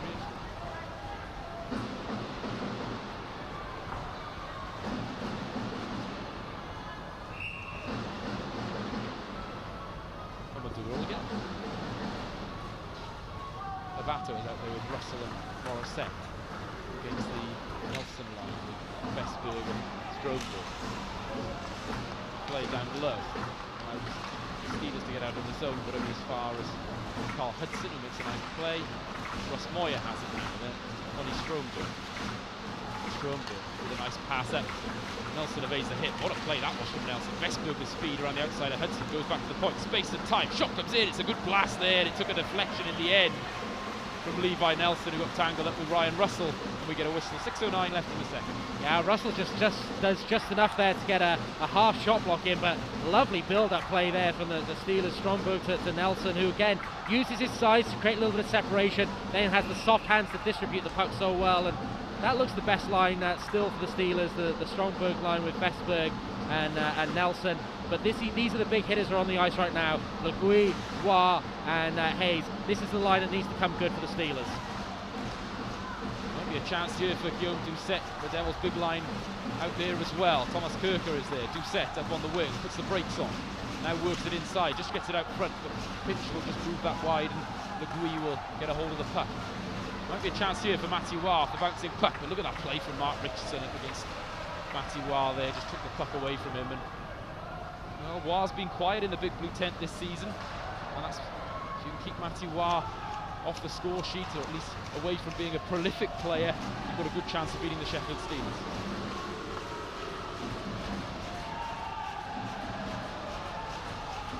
Andrew Hoffman takes a bump from Jonathan Phillips, then it's a bit of a tangle. It's turned over. Chance up front was there, and it's a good save from Bounds, flashing the leather there. Good third line play from the Steelers, almost created a chance. But it's because of that pressure on the Devils defenseman, Phillips on Hoffman, and Hoffman's asking for a holding call, but I think he was just a little lackadaisical there, and Phillips got the better of him in the physical confrontation, turned over the puck, created that scoring chance. That's what the Steelers have done well in periods of this second frame. If they continue to do that, they just need one on the board to silence this crowd and cause a little bit of nerves. Just keep playing this way. 5:20 left then in the second period. The battle is down low. Steelers keep it in the zone, but then lose out eventually to Chris Culligan with that sound defensive play. And back goes Jason Coyle. Coyle behind his own net. Fires that out, but only as far as Batch into the skates. Debian will get that puck into the zone for Phillips to chase. Hendricks is there though, and does well for the Devils. Good simple play from Hendricks, gets that one out of the zone. And there'll be a whistle as that one flies up into... See, might have hit somebody there. We're okay, 4:50 left in the second. We hope everybody's okay. Just we're the opposite side of the ring from Paul Thompson, but I can hear him even with my headphones on all the way from here. He is on the case with Tom Darnell right now. He doesn't think the Steelers are getting there just desserts. He thinks there are a couple of calls there. I saw him made a hooking sign to Darnell. So maybe in a minute, I know Tom Darnell's a strong character, but sometimes coaches can influence the game. Maybe in a minute we'll see a power play for the Steelers, because Paul Thompson, for the last 2 or 3 minutes, every time Tom Darnell's gone past the bench, has certainly been letting him know what he thinks. Turnover again for the Devils. They get a hold of the puck now with Hudson and now Easton Fournier. Fournier will get the Jets on. Takes a hit from Saric, but gets it in the zone with help from Zakavato. Wes Moyer will turn away from Morissette, then make a nice play at the boards and get it back. Levi Nelson is there too, but then a good back check from Ryan Russell, doing all the simple things well, as he did just again for the second time in that shift. Well, there we go. He's going to take a call. That shows what I know. I was going to say, John, on the point that you made there about whether Paul Thompson, okay, we know that it's his right, of course, to talk to the referee and try and gain that leverage, but also at the same time perhaps that takes away from some of the other focus that you would expect him to have as a coach, but then it's just paid off. It does, but I also think you can help manage a game there. I actually do think, and I'm not trying to make my own point here, that was a little bit of a soft call. I've seen worse in this game so far tonight. I think that's okay from Thompson. He's shown the rest of his bench that he's still motivated, he's still got the fighting spirit, and I think he's influenced a little bit of a decision there. And Tom Darnell's only human. That's not to criticise him as a referee. I think he's a strong referee, a good referee. But when you've got a guy shouting at you for the last 5 minutes, maybe you do pay a bit closer attention to what the Devils are doing, and you find an opportunity to call a penalty. It's a timely power play for the Steelers. 4 minutes and 5 seconds left in the second period. They trail 3-1 and they've got 1:40 to work with, but the Devils come away with a puck. 1-2 play. It is Andrew Lord there. Richardson has it back now. Shot comes in. Sorry, it was Joey Martin. My apologies. With a nice pass to Mark Richardson. It's back with the Steelers now, though, and the outlet is there for Ryan Hayes. Over the blue line he goes. Hayes, but there's an offside on the play, as Guillaume Debierne was way too far encroaching in the Devils zone, and we get a whistle with 1:23 left on this Steelers power play. Steelers just need to settle themselves down now. It would be very timely for them to get a goal before the end of this second period, just to set them up for the third frame. And with 1:23 left, they get the Legui line on the ice, and Nelson's on the ice as well. And anytime Nelson's on the ice, I think the Steelers stand their best chance. He, for me, is their most impressive performer. Just retaining the puck so well, distributing it so well. It looks like he's got a goal threat. Steelers have the zone time now on the power play, and they'll look to set things up with Jeff Legui. They'll get the box in place. Legui has it on the half board, goes back to the line. It's now there with Ben O'Connor. Ben O'Connor crosses over with Cullinetti, now down low to Legui again. O'Connor looking to try and get something going, shoots and scores! And again, not to my own point, but on this replay, look at the screen that Nelson creates by screening across bounds. It's good setup play. O'Connor doesn't try and break the net. He waits for that presence in front, and you'll see Nelson coming late across the screen in your picture. Hopefully we'll see it on the angle. O'Connor comes there, and Nelson just comes 76 across the skating lane. He's not right on the crease, but Ben Bounds had to look around him at the last moment and couldn't pick up that shot from Ben O'Connor. I think that's great setup play from the Steelers. Intelligent from O'Connor. He doesn't need the big slap shot, just waiting for traffic. Nice little wrist shot in there, and Nelson just had the presence of mind to go across the net when O'Connor was at the high points at the blue line. It was enough of a screen that Ben Bounds was put off. Big goal for the Steelers. We'll wait confirmation on who got that goal. It looked like it might have sailed straight through. We get another call on the play. It's the Devils will go to the power play by the looks of things, but we'll just await confirmation as well. Definitely a screen there in case it was a touch. Well, that's a big call, and Paul Thompson does not look happy right now as Debian goes into the penalty box for high sticks, and apologies folks, I missed that one as well. I was just going to say I thought Paul Thompson had done his job very well as a coach. Not that he bought that penalty, I just think he influenced the game, and I think you should influence the game. Captains, coaches, anything you can do within the rules of the game, the parameters of the game to give your team an advantage, and I thought Paul Thompson did that there. The power play was created, a good goal was scored, but right now the Devils get an immediate chance to bounce right back. There seems to be a lot of confusion here. Going to get a face-off, and it's in the neutral zone. So, wish I read the rule book more often. On a power play, that must have been something else that happened following that play. But the Devils will go to work now. 3:12 left in this second period. They still have the 2-goal cushion. Steelers, though, with a good power play goal there. And they turn it over. Away they go. Jonathan Phillips at speed. Good play from Phillips, and it just causes trouble for the Devils. We've got to work hard to regain possession. 1:40 left. Fired in by Hudson. That'll hit the net. We'll get a whistle with 2:54 left in the period. 1:39 on the power play. Yeah, even though I've been watching hockey for what seems like years now, you don't know all the rules. I'd be interested to know from some of the officials at home who watch this and guys who study the rule book. I assume that because the Devils iced the puck, that even though they had a power play, the icing sort of negated that advantage a little bit, and the face-off wouldn't be taken in the Sheffield zone. But because it was a penalty on the Steelers, also the icing was negated a little bit, and the referee decided that the face-off should be taken in the neutral zone. So that would be my best guess, but you learn something new every day, so it'd be great to get clarification on that. Steelers turn it over again, and here's Matthew Waugh looking to go around the outside. Gleason Fournier. Fournier's helmet is off. He's got to take a penalty here if he doesn't get off. He's been told to get off the ice. He's picked the helmet up. He's getting told to still get off the ice now, and that's good communication from Tom Darnell. 1:08 left in the first period. Fournier not directly involved with the play there. Picked his helmet up, put it back on, but still had to go to the bench. Shot comes in. Mishandled by Pinch. Good rebound chance. Still there. They score! Joey Haddad on the power play. Alan, I got to admit, I would be furious if I was Paul Thompson right now. Tom Darnell, it is great communication to Fournier, and I know he's not directly affecting the play, but I think there should be a penalty on the play there. And Paul Thompson is livid. When this goal comes about, we see Matthew Waugh break his stick. It's he who loses the puck battle. It's great work by Guillaume Doucet there. Joey Haddad is the benefiter of that and puts it in. But should that play have arisen? I think I have some sympathy for the Steelers coach right now, that perhaps that should have been a penalty on the play. But Matthew Waugh there, he's annoyed. He loses the puck battle to Guillaume Doucet. The credit there goes to Doucet, turning over that puck. Joey Haddad, right spot, right time. Big goal for the Devils, 4-1 with 2 minutes and 12 seconds remaining in the second period. Haddad's 12th on the year, and it restores that 3-goal cushion for the Devils. Crucial timing there. Both teams with their power play goals. The Steelers first and the Devils hit back. It's there for the Devils now. Trevor Hendricks, 2 minutes left in this period. A bouncing play, but it's well cleared by Calanetti, but not out of the zone. Haddad gets it back in, 1:50 left. Andrew Lord, big hit it is on Zach Fitzgerald there. Lord's going to get called on that one. Fitzgerald doesn't like the hit, but Lord is going to sit for 2 there, just a little bit too close to the numbers for Tom Darnell's liking. We might get a better view on the replay, 1:46 left. Well, Andrew Lord makes it a rule of the Cardiff Devils team. You do not question the referee. He's very tough on discipline. But right now he looks a bit exasperated. But that's been a great battle all night between Fitzgerald and Lord. And I think Fitzgerald just got Lord's numbers when he went to the bench there, as we see the reaction there. Fitzgerald's just looking across a couple of times. Folks, don't go away in the third period, because I think those two might see a little bit more confrontation. We'll hopefully have a replay of that for you in the next break. The Steelers have 2 minutes of power play time, 1:46 left in this period.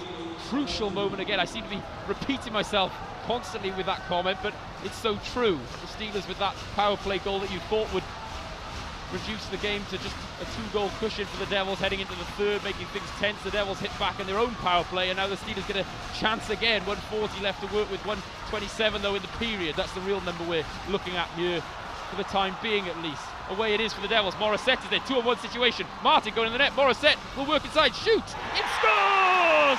Jake Morissette. Sorry, I had to tap my co-commentator Alan Lloyd on the shoulder there, because that's just a thing of beauty from Jake Morissette. just weighing up those options.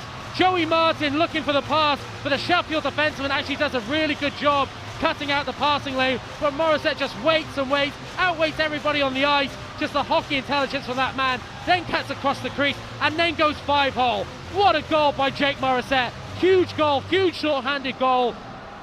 Just take a bow.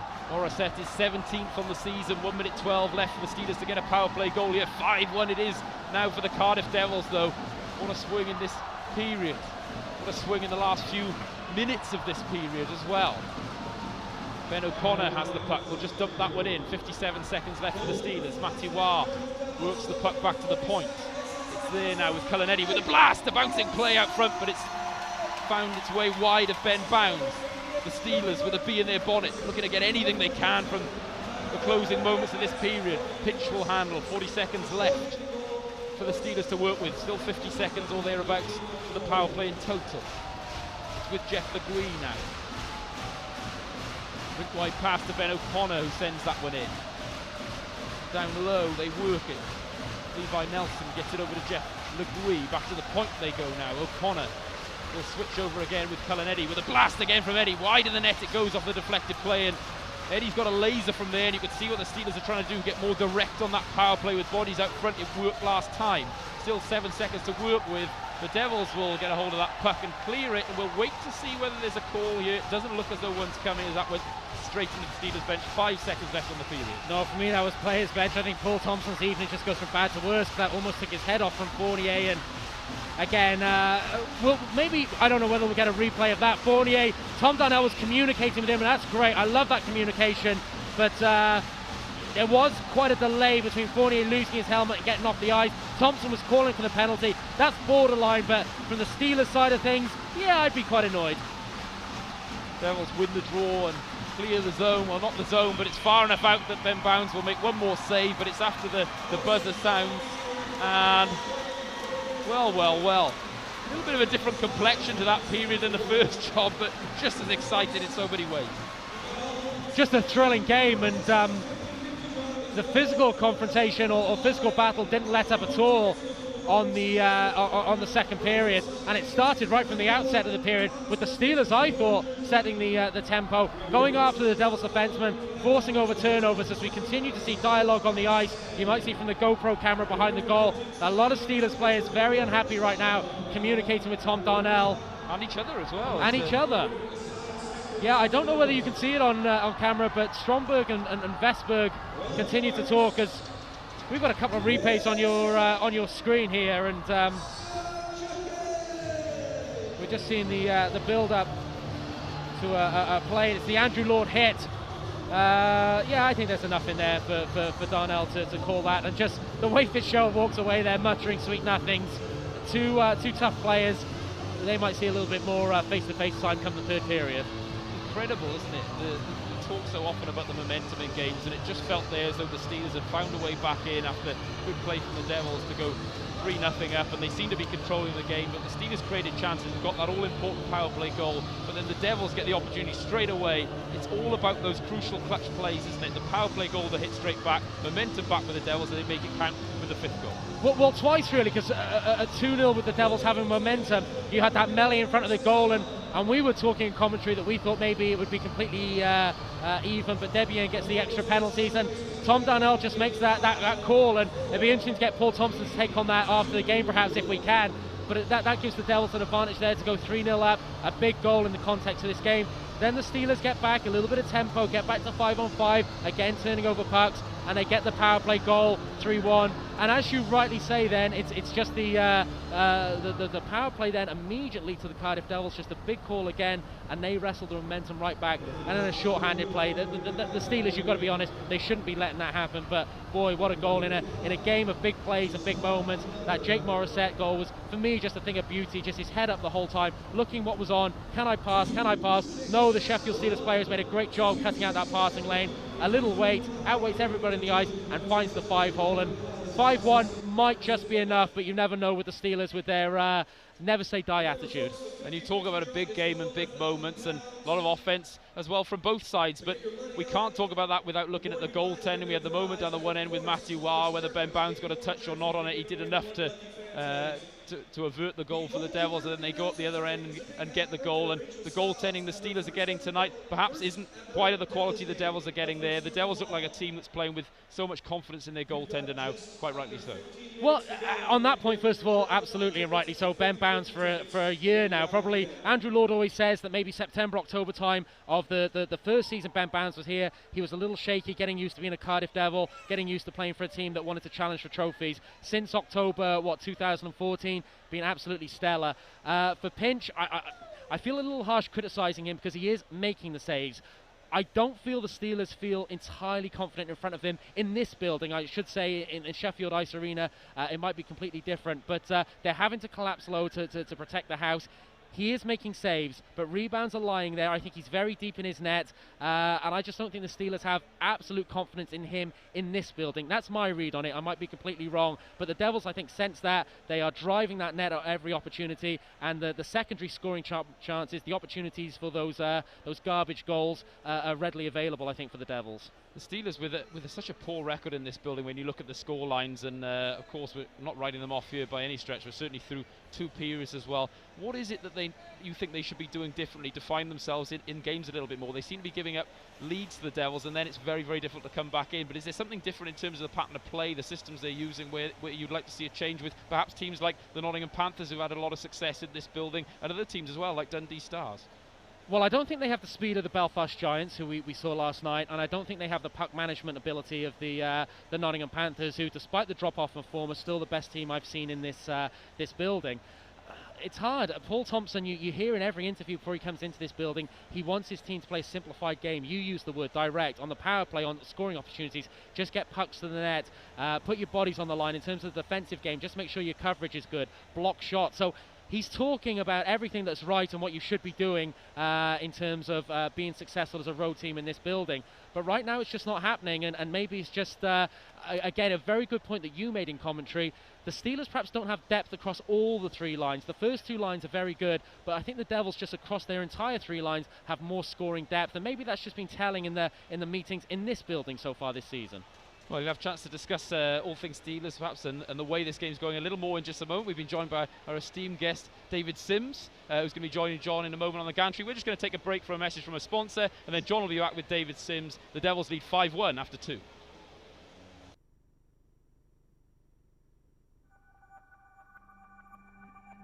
Welcome to A to Z Computing.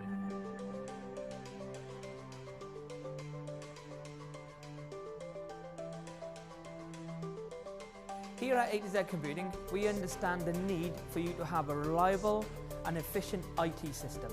We offer everything from support to security and data protection. With the power of Eagle Eye, we can monitor your systems 24/7. It allows our engineers to fix any issues that occur before it's too late. Being part of Intel's Gold Partner platform allows us to produce technology which doesn't actually exist for anyone else to use. That's from PCs to laptops to servers. We can supply the full infrastructure. A to Z Computing also offer hosted solutions from virtual desktops to encrypted and secure emails. For further information, please contact us on 01633 676 543 or visit our website.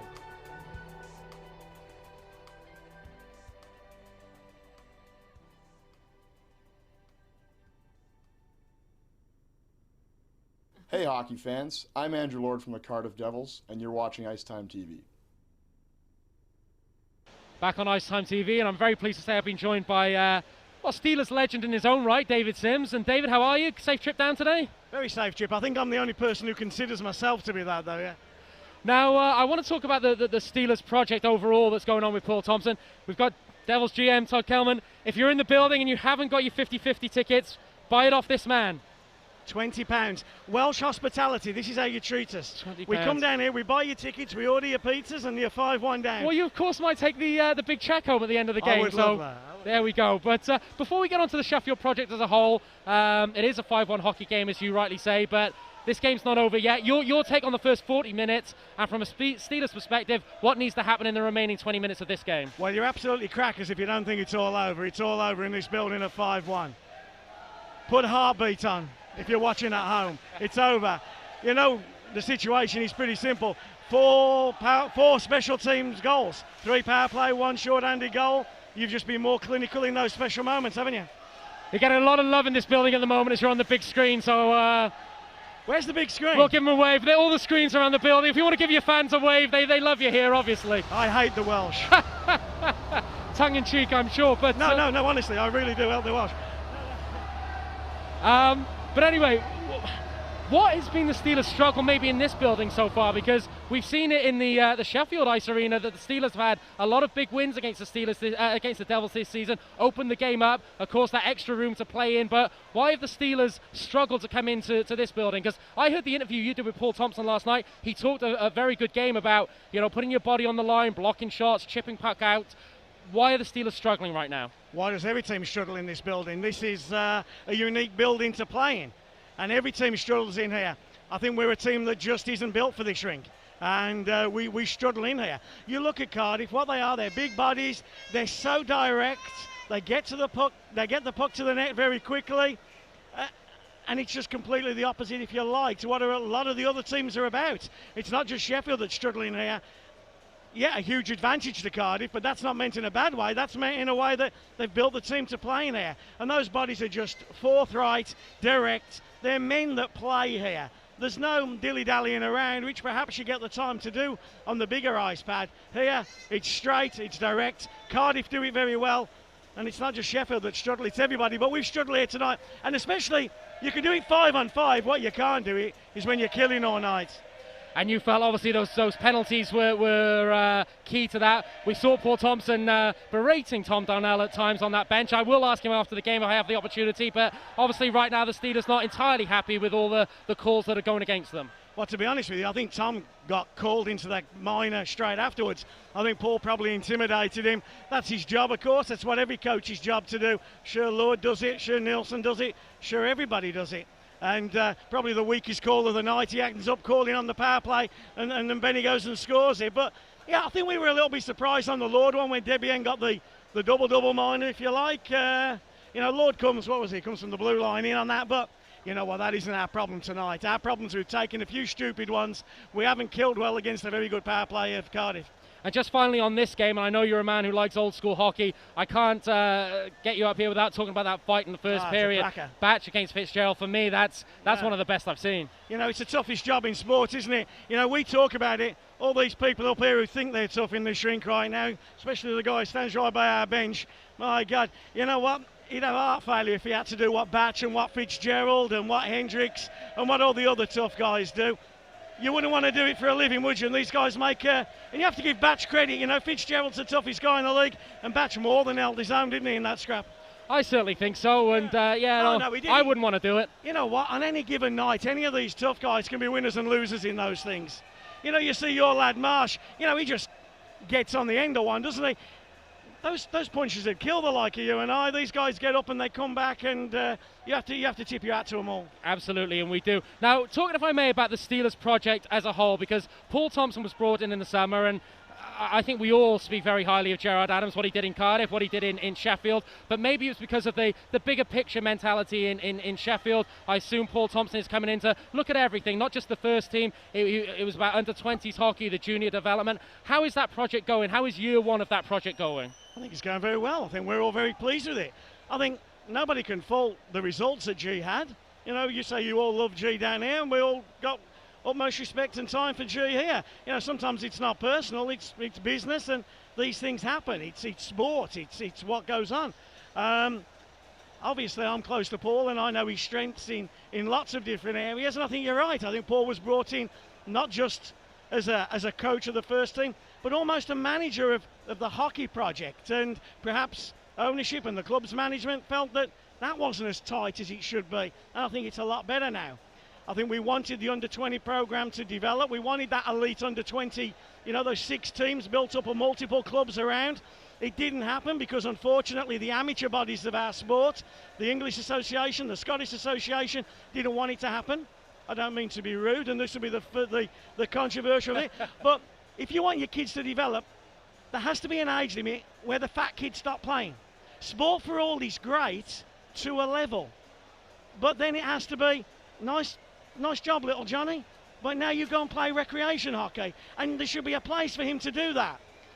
But elite under 20s wasn't that place. And unfortunately, when everybody got together, they all talked the talk, but only a few people wanted to walk the walk, and unfortunately England and Scotland didn't.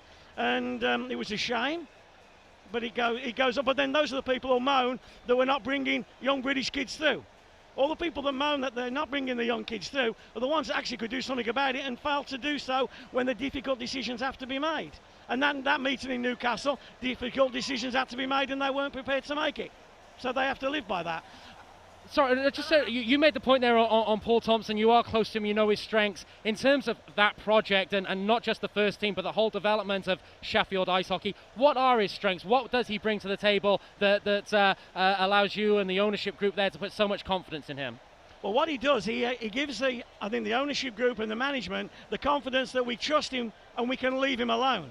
And he can get on and run it. And we can then look after putting bums on seats, making sure our product is better on the ice, making sure our show's better, making sure that we're out in the community more, making sure our schools program is right, making sure that we don't have to worry about what's going on Monday to Friday at practice, making sure we haven't got to worry about, you know, who's coming in, who's going out. Paul's a great manager. He can control things. That's one of his massive strengths. And he's just an in-control person. You're always a step behind him. You always think you're a step in front, but you're always a step behind him. And that means that, you know, Tony, Sean, Mike, myself, everybody else in the office, we haven't got to worry Monday to Friday what's going on. We can worry about our own jobs. And that's his biggest strength, that we're all comfortable and confident in what we're doing. And now we're completely comfortable and confident about what the hockey side of the business is doing.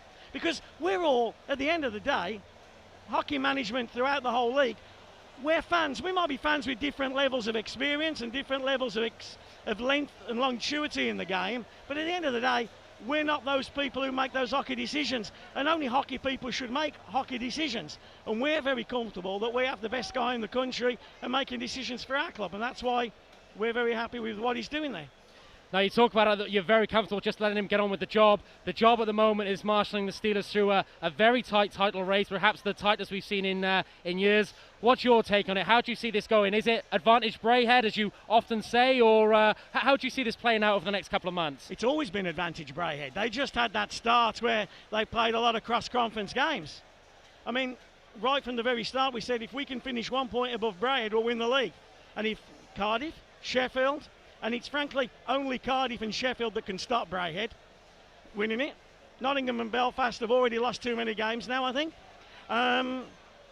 One of us has got to finish a point above Braehead for us to win the league. And if you could offer me now 1 point above Braehead, I'd snatch your hands off it. It's theirs to lose. And if they lose it, it's their own fault. They should have won it last year. They didn't. They should walk it this year.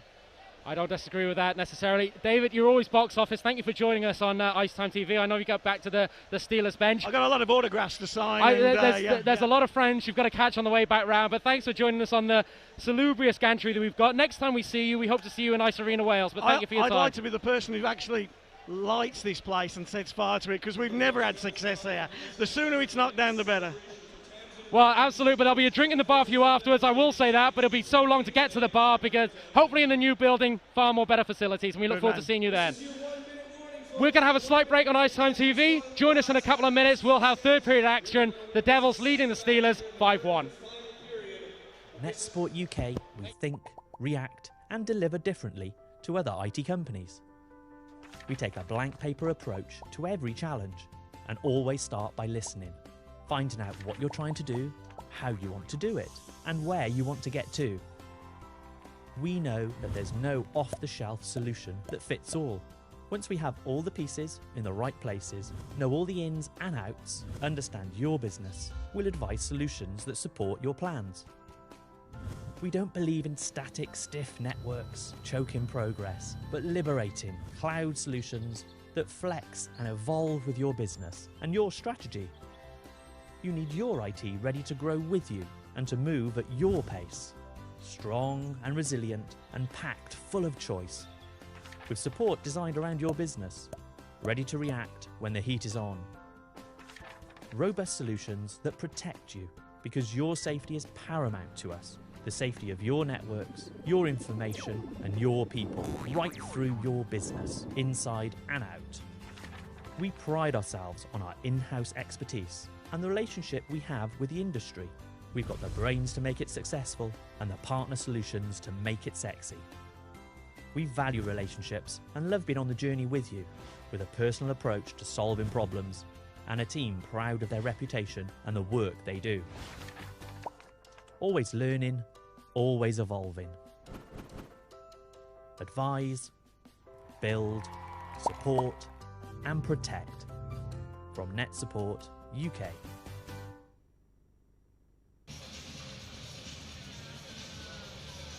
Back here live on Ice Time TV, Aled Lloyd alongside John Donovan, ready for third period action. The Steelers will have 15 seconds left of power play time. The Devils leading 5-1, of course. That goal outburst at the end where they separated themselves really from the Steelers, who hit back with a good power play goal from O'Connor. And then it was the Devils who hit back with their own power play goal. And really, you would think has put this one in a position where it's almost impossible for the Steelers to come back, but never say never. Well, you would think so, and David Sims certainly thinks so. I should just say on the point of that interview with David Sims, I guess David is the definition of Marmite. You either love him or hate him, and a few choice comments there, but I'll let you guys on social media dissect that. But he's always interesting, he's always box office, but certainly those were his views, and I think a lot of them were tongue-in-cheek, and I guess I should just say Ice Time TV don't endorse all of those views, but always entertaining to talk to him, and we'll let you guys on social media come back with what you thought of that. I think you said all that needs to be said there, John. Devils win the draw there. A couple of seconds left to kill here, and they do so with Fournier dumping that one in. Let's get back to the hockey. That's why we're all here. Ryan Hayes over the line, gets that one in deep, and Joey Haddad is there. Gets that out of the zone. It's the onus on the Steelers, of course, to build some offense here. So difficult to do in the confines of the Big Blue Tent. They're going to give up all-round rushes like this. Haddad shoots and scores!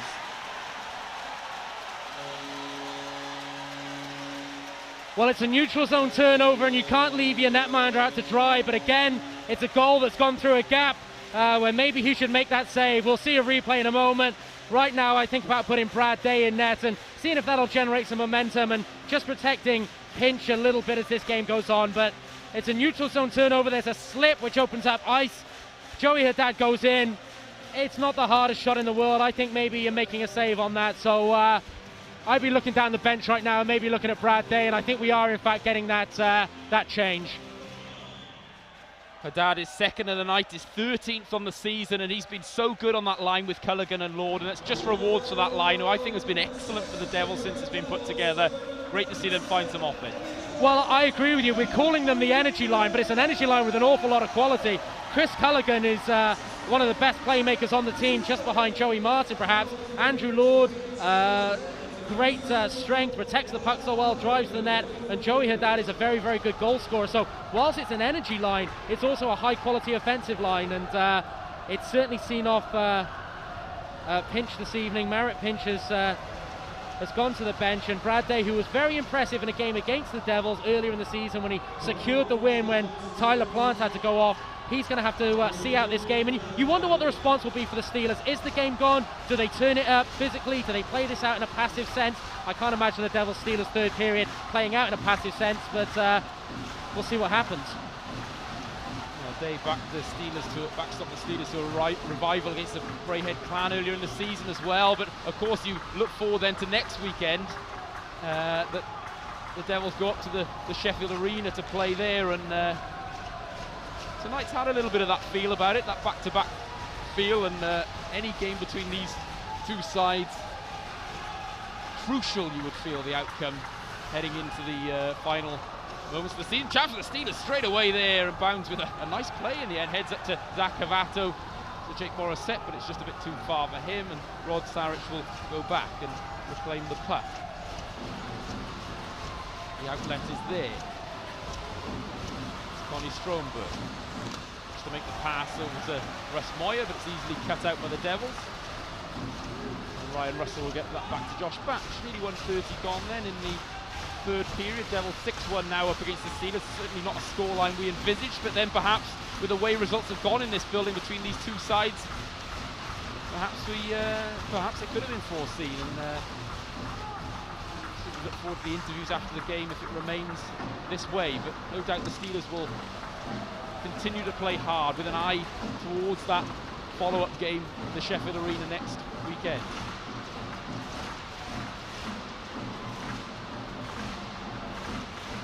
Fired in from Luke Piggott, who's getting a shift now. Brad Day will make the save, and Zach Fitzgerald is there now. Piggott out there with Culligan and Jones. That one gets fired in, the Devils' fourth line shift. Jace Coyle is there now with a heads up and speed, gets the shot in, easy save for Ben Bounds, and again the Devils will look to get the wheels in motion. Kirker fires, and you see Kirker there with an eye for goal. Good save from Brad Day, and he's just handled that rebound well, but the Devils will feel there might be some chance for some more offense here as the Steelers press with the backup in goal. Nearly 2.5 gone in the third. Well, you're absolutely right. You see it there. There's no hesitation from Kirker. As soon as he steps over the blue line, he's looking to put the puck on net. On the half boards there, Doucette golfs at that, trying to get it on net, and Day makes the save. Day is a good netminder, but he's young. He hasn't played in this building before. I think the Devils will try and get as many pucks to the net now as possible. Steelers get a hold of the puck now.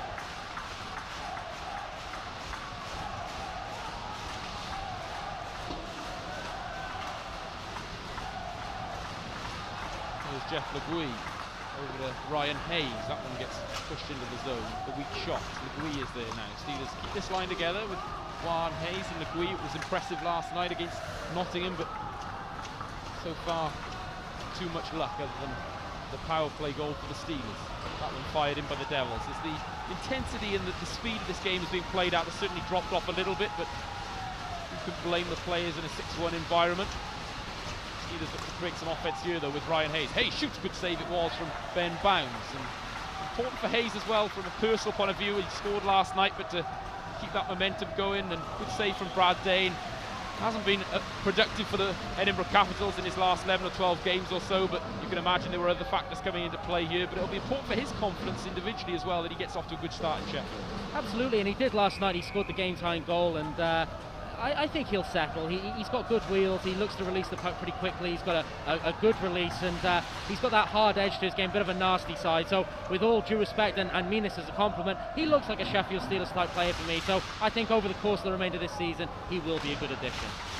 Hendricks keeps that in the zone, and it's pushed around the boards by Jake Morissette. Cavato has it. But it's dispossessed, and Zach Fitzgerald will come away with the puck. Here's Levi Nelson. Lead pass to Cullen Eddy. Here's Frederick Vestberg, apologies. Shot comes in, Fitzgerald scores! Well, if there's a man who deserves a goal, I think it's Zach Fitzgerald, because I've been mightily impressed with him tonight. The Devils have dropped off the point pace a little bit, and their coverage there was poor. I think it was Stromberg who got away in the corner, and we've talked about his good vision and ability to dish the puck. Saw Fitzgerald come in late, and it's a great release. It's my apologies, it's Vestberg. I'm going to call one of those right tonight, but it's Vestberg to Fitzgerald, and the Devils have backed off. The winger isn't out challenging the shooter. It's just one step in from Fitzgerald, and that's a rasping wrist shot to the top right-hand corner. And oh, strange things have happened. The game's not dead yet. It is indeed Fitzgerald. No deflection on the play. Fournier shoots that in. Well, the goaltending changes work for the Steelers. The Devils perhaps accountable as well with that pace being dropped off. But certainly the Steelers playing with that jump that Paul Thompson will want from his side. Devils work it down low but can't get a way through. We'll get a whistle there with 15:46 left in the third. And hopefully we do get a chance to talk to Paul Thompson after the game, because it'd be interesting to ask a few questions, particularly about those penalty calls in the second period. The Debian one I'd be interested to get a take on. And with regard to Marek Pinch, was he pulled there just to give him a little bit of a breather because he wasn't getting the protection in front of him, or was Paul Thompson just thinking he wasn't performing so well, being comfortable in his environment in this building? Very interesting to find out what the Steelers coach makes of this game after we conclude.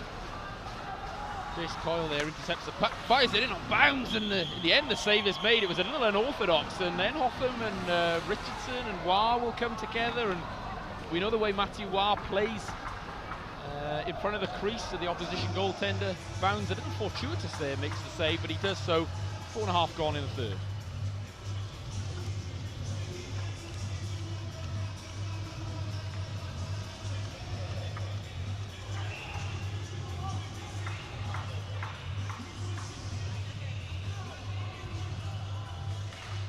Devils win the draw. It goes back to Andrew Hotham, who then goes to his defensive partner Mark Richardson, and away goes Joey Martin. Martin will fire that in once he got over the red line. Kirker chasing there to put pressure on Coyle in the corner. It's turned over, but well blocked out front. Shot comes in again, and it's just about saved by Brad Days, giving up some rebounds, but the Steelers are getting there in front of him to that puck. And here's Ryan Hayes. Hayes in on goal, looks to pull a move. Hayes shoots and scores. Ryan Hayes. Ali, the Devils have to wake up. This game isn't over. Andrew Hotham there was very lackadaisical, didn't get his positioning right, allowed Hayes to blow past him and didn't get back in the game there. Hayes gets 2 chances, good save from Bounds on the first one.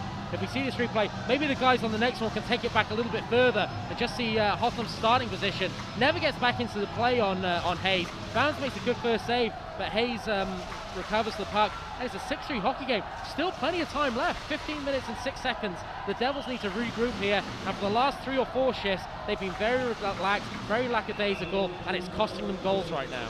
Hayes is 27th on the season, and it's... The Devils need to get back to doing a professional job here, and right now it's anything but.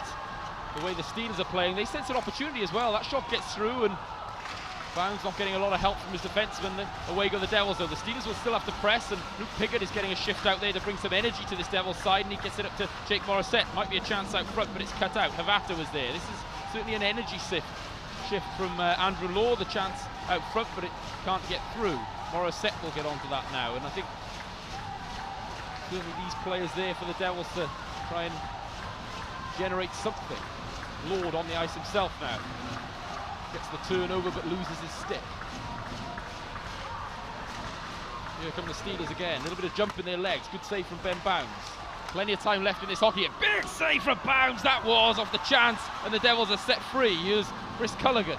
Plenty of Steelers back though. It's the Steelers who look like the side that are 6-3 up right now the way they're playing, and Levi Nelson will skate. The atmosphere is back in the building, as certainly there's a feeling here that the Devils could give up. The Steelers look more likely to score. I wonder whether a timeout might come into play here. The Devils need to settle themselves that down. You're right, the Steelers have jump in their legs. They're creating chances, and the Devils haven't woken up. They're still allowing the Steelers to drive those skating lanes to the net and get secondary opportunities on Bounds, who's keeping the Devils in the game right now. Yeah, and in some ways, that early goal for the Devils there, wouldn't they get a replay coming up now? Well, I asked the guys to take this a little bit further back to see whether we can see Andrew Hotham's starting position. He sees the play developing there, and he doesn't really alter his stance to get there. I don't think he's really pushing hard to get back into that play. I just think from a quality defenseman, that's a little bit lackadaisical, and hopefully for the Devils' perspective, that's the wake-up call they needed. Yeah, and then still just looking for the poke check when he had an opportunity to get body position on Hayes as well. So we waxed lyrical about obviously how wonderful a defenseman Andrew Hotham is, the league's leading, but that time there, and you just look for the key players to lead as well, and top players need to keep playing that in that way that the coach will want. And if people like Andrew Lord start stepping off a little bit, this might be another chance now. He'll have to make a big play here, and that is a good play on Guillaume Debier, and then perhaps other players follow. Right now though, Andrew Hotham comes back with a good defensive shift, and we'll get that puck out of the zone. Good response from him. The Steelers, you would imagine, are going to be giving up the odd man rush here or there with looking for these extra goals to come back into this game. But for the Devils, they're giving up one or two too many as well. For a side that is leading at 1 point by 5 goals. Chance down low again, and the Steelers finding it all too easy to find room in front of Ben Bounds as well. And that's when you start looking at things like compete level as well, and the Devils need to find that extra gear again as they've dropped off. It's notable. Bounds with a good save. There was no call on the earlier play, and no too many men there, as Jace Coyle made a good job of getting onto the bench in time. 12:29 left in the third. Jake Morissette has it now. Goes back to Carl Hudson. Hudson goes up to Ryan Russell. Russell will skate with speed over the blue line and dump it in. Vacavato. Tangle there. Saric does enough to clear. Here's Matthew Waugh with a good pass. And at speed is Ryan Hayes with the latest Steelers goal. Back to Matthew Waugh. He looked to have found a bit of chemistry, and here's War out front. Oh, and perhaps he could have shot there in the end. He went to Frederick Vestberg, but again, Hayes acres of room out front if the puck gets to him. Hayes looks to get on the end of that one, but the Devils just about do enough through Ryan Russell. Under 12 minutes to go in the third. Aled, you're exactly right. Why does War not put that puck on net? What a deadly sniper he is. He's cut across the crease. He's got the opportunity to put the puck on net. Doesn't need the pass. That's a let-off for the Devils. Steelers caught on a bad change. Here's Joey Haddad. He'll put the brakes on. Going to the net is Andrew Lord, who has it now. Andrew Lord will look to try and get some zone time for the Devils. Chris Culligan is there. Fires it out front. The chance is there, but it's the Steelers again who pick up on the loose puck. And away with speed they go. Crashing the net is Levi Nelson. But Connie Stromberg puts the brakes on and turns it over to Chris Culligan, who gets it out of the zone, but just a little bit ahead of Andrew Lord, and Frederick Vestberg will go back and get a hold of that puck. Stromberg gets it in deep. The chase is on for Nelson. Kirker battles with him, but it's Jason Hewitt stepping onto the ice who has the puck now. Bobbles over the stick of Stromberg, and Batch will have to battle in the corner. Does well enough for Joey Haddad to be able to clear. Josh Batch will get that out of the zone just about. Jace Coyle will go back to Ben O'Connor with a nice pass. Look at that pass to Guillaume Deviere, who just gets enough on it to get it in the zone for Jason Hewitt and Jonathan Phillips. Steelers looking for a good third line shift. Phillips gets it in on net, and Deviere will chase. Set gets to that back. But out comes Deviere. Good shot and a good save from Ben Bounds, who's having to work a lot harder in this period. Bouncing play out front than he did in the first two. Away go the Devils. 3-on-3 situation. Set with Martin, but there's an offside on the play. 10:23 left in the third. The Devils are running around their own zone at the moment, and they're just second to the puck. You're right, the compete level has dropped, whereas the Steelers has risen, and those little crucial puck battles on the boards at the moment, the Steelers are winning, and as a result, creating good zone time in the Devils' end. And the Devils are hanging on a little bit right now, and they just need to put one or two good shifts together to calm the place down, get the fans back into it, and stifle that Steelers momentum. Here are the Devils. Havato looking to crash the net, but is boxed out by Russ Moyer. Dick Morissette has it now. Morissette will fire that one down low for Ryan Russell to chase, former Columbus Blue Jacket. Ryan Russell there. Back to Hoffman. Hoffman through traffic. There's a screen out front, but it doesn't find a way through. In a tangle is Havato, who does get straight off the ice, so there'll be no call on that play. And the Steelers will come again. Devils back to 5 skaters with Havato getting to the bench quickly. Matiwar goes back to Russ Moyer. Looks for the lead pass to Ryan Hayes, but there were too many Devils there, and the Steelers have delayed offside. 9:38 left in the third, as the Devils look to have just upped the ante a little bit. Certainly from the point where they conceded those 2 quick goals. Andrew Lord gets it over to Haddad, who shoots. A good save from Brad Day, who still hasn't let one in since coming in to relieve Marek Pitch. The chances there out front on the backhand, but a good defensive play from Zach Fitzgerald, who joins the rush and has the puck now. He'll get that into the zone and try and get that deep, but a good cut-out takeaway from Carl Hudson, who the Jets on now to get out of the zone, but Frederick Vestberg reads the play beautifully and will keep it in for Connie Stromberg. Working down low they are. Cullen Eddy will just fire it through. Good save from Bounds again. It was a bouncing puck and was a difficult one for Bounds to save. Andrew Lord on the puck now, as the Devils need to find a way free. Chris Culligan does enough to get it to Gleason Fournier, who'll get the Jets on himself as the Devils make changes. Around the helmet goes Fournier. Haddad is at net. He flashes it across the face of goal. The big shot comes in. Kirker winds up. He really fancies a goal tonight, you feel. Stepping onto the ice was Trevor Hendricks, who stopped the rushing Guillaume Debienne from getting into the zone. Fires it in. We get a whistle with 8:30, 8:28 indeed by the time the whistle goes left in the third. Yeah, Alan, I just think the Devils' decision-making has to get back to being a little smarter. I don't understand why Kyle Hudson a moment ago is trying to skate that puck through the crease with pressure on his back, with guys, Sheffield players forechecking towards him. The potential of a turnover there is very, very high. It's not a good percentage play. You're 6-3 up. Just rim the puck around the boards, get it out of the zone. That's your job right now. The Devils have got to get back to making smart hockey decisions. Josh Batch, there's a delayed penalty on the play here, though, so relief for the Devils. Tom Darnell has his hand up. We'll keep an eye on that when the whistle goes, and that's a timely penalty for the Steelers to take, or certainly in favour of the Cardiff Devils here, who'll go to the power play with 8:17 left in the third. And I think it's going to be a high sticking call, because Tom Darnell's just going to cross to Trevor Hendricks to see whether there was any blood on the continuingly bushy beard of Trevor Hendricks. we'll wait to see if there is. I think it's just going to be the two. It was behind the play, but as you rightly say, a timely penalty, an unfortunate penalty from Steelers, 150 feet from their own net. When they got the momentum in the game, it doesn't need to happen. So a little bit of a break there for the Devils. It is on the power play now with Hotham with a no-look pass to Joey Martin. Out front, there's a chance there. As it didn't quite work for the Devils. It was Ryan Russell looking for his second goal in 2 games. It is indeed high sticks. We then get a whistle, then a bit of a rugby tackle as well. Well, more of a sumo, a judo throw. Sorry, John. No, you're right. I wish I'd should have studied my other sports. It's just for clarification, it's Debian who's gone to the penalty box for the Steelers, but Jonathan Phillips is asking for one back there. Hudson on the little takedown, not in control of his stick, and he does catch Phillips in the chops basically. So Phillips is just looking around and saying, hey, you know, you took one of our guys, maybe take Hudson as well. But we're going to remain on the power play here for the Devils. Joey Martin will take the draw for the Devils and win it. It goes back to Carl Hudson. Hudson looks to work inside, takes the shot, then just fires it through. Joey Martin down low, and the pressure shot comes in. It's well blocked again as the Steelers protect Brad Day well, but he's made some good saves as well so far, and just gets fired out of the zone. Andrew Hotham is there with a pass at Jake Morissette. Might be an odd man opportunity here. Morissette is there, works his way inside. Morissette still going, but it's good play.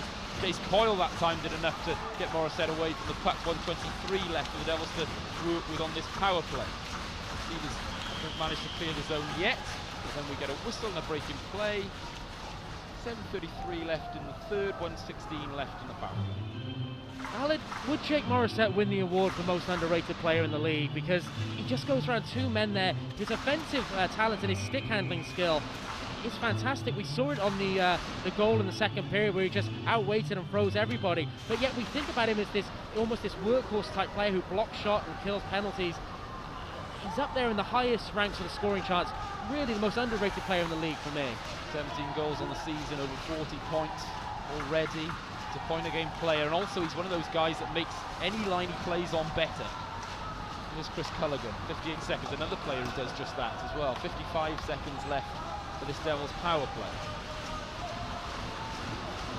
Here's Vincent Fournier with a nice pass up to Joey Haddad. Rigged wide it was, that one goes around the boards, back to Fournier. Over it goes now. Richardson down low again to Joey Haddad. Doucette is waiting to fire that puck in. Back it goes now. Doucette shoots. Good save it was. Good sharp save with a blocker from Day as well. Does enough to send it wide as well. Shot comes in again. They score!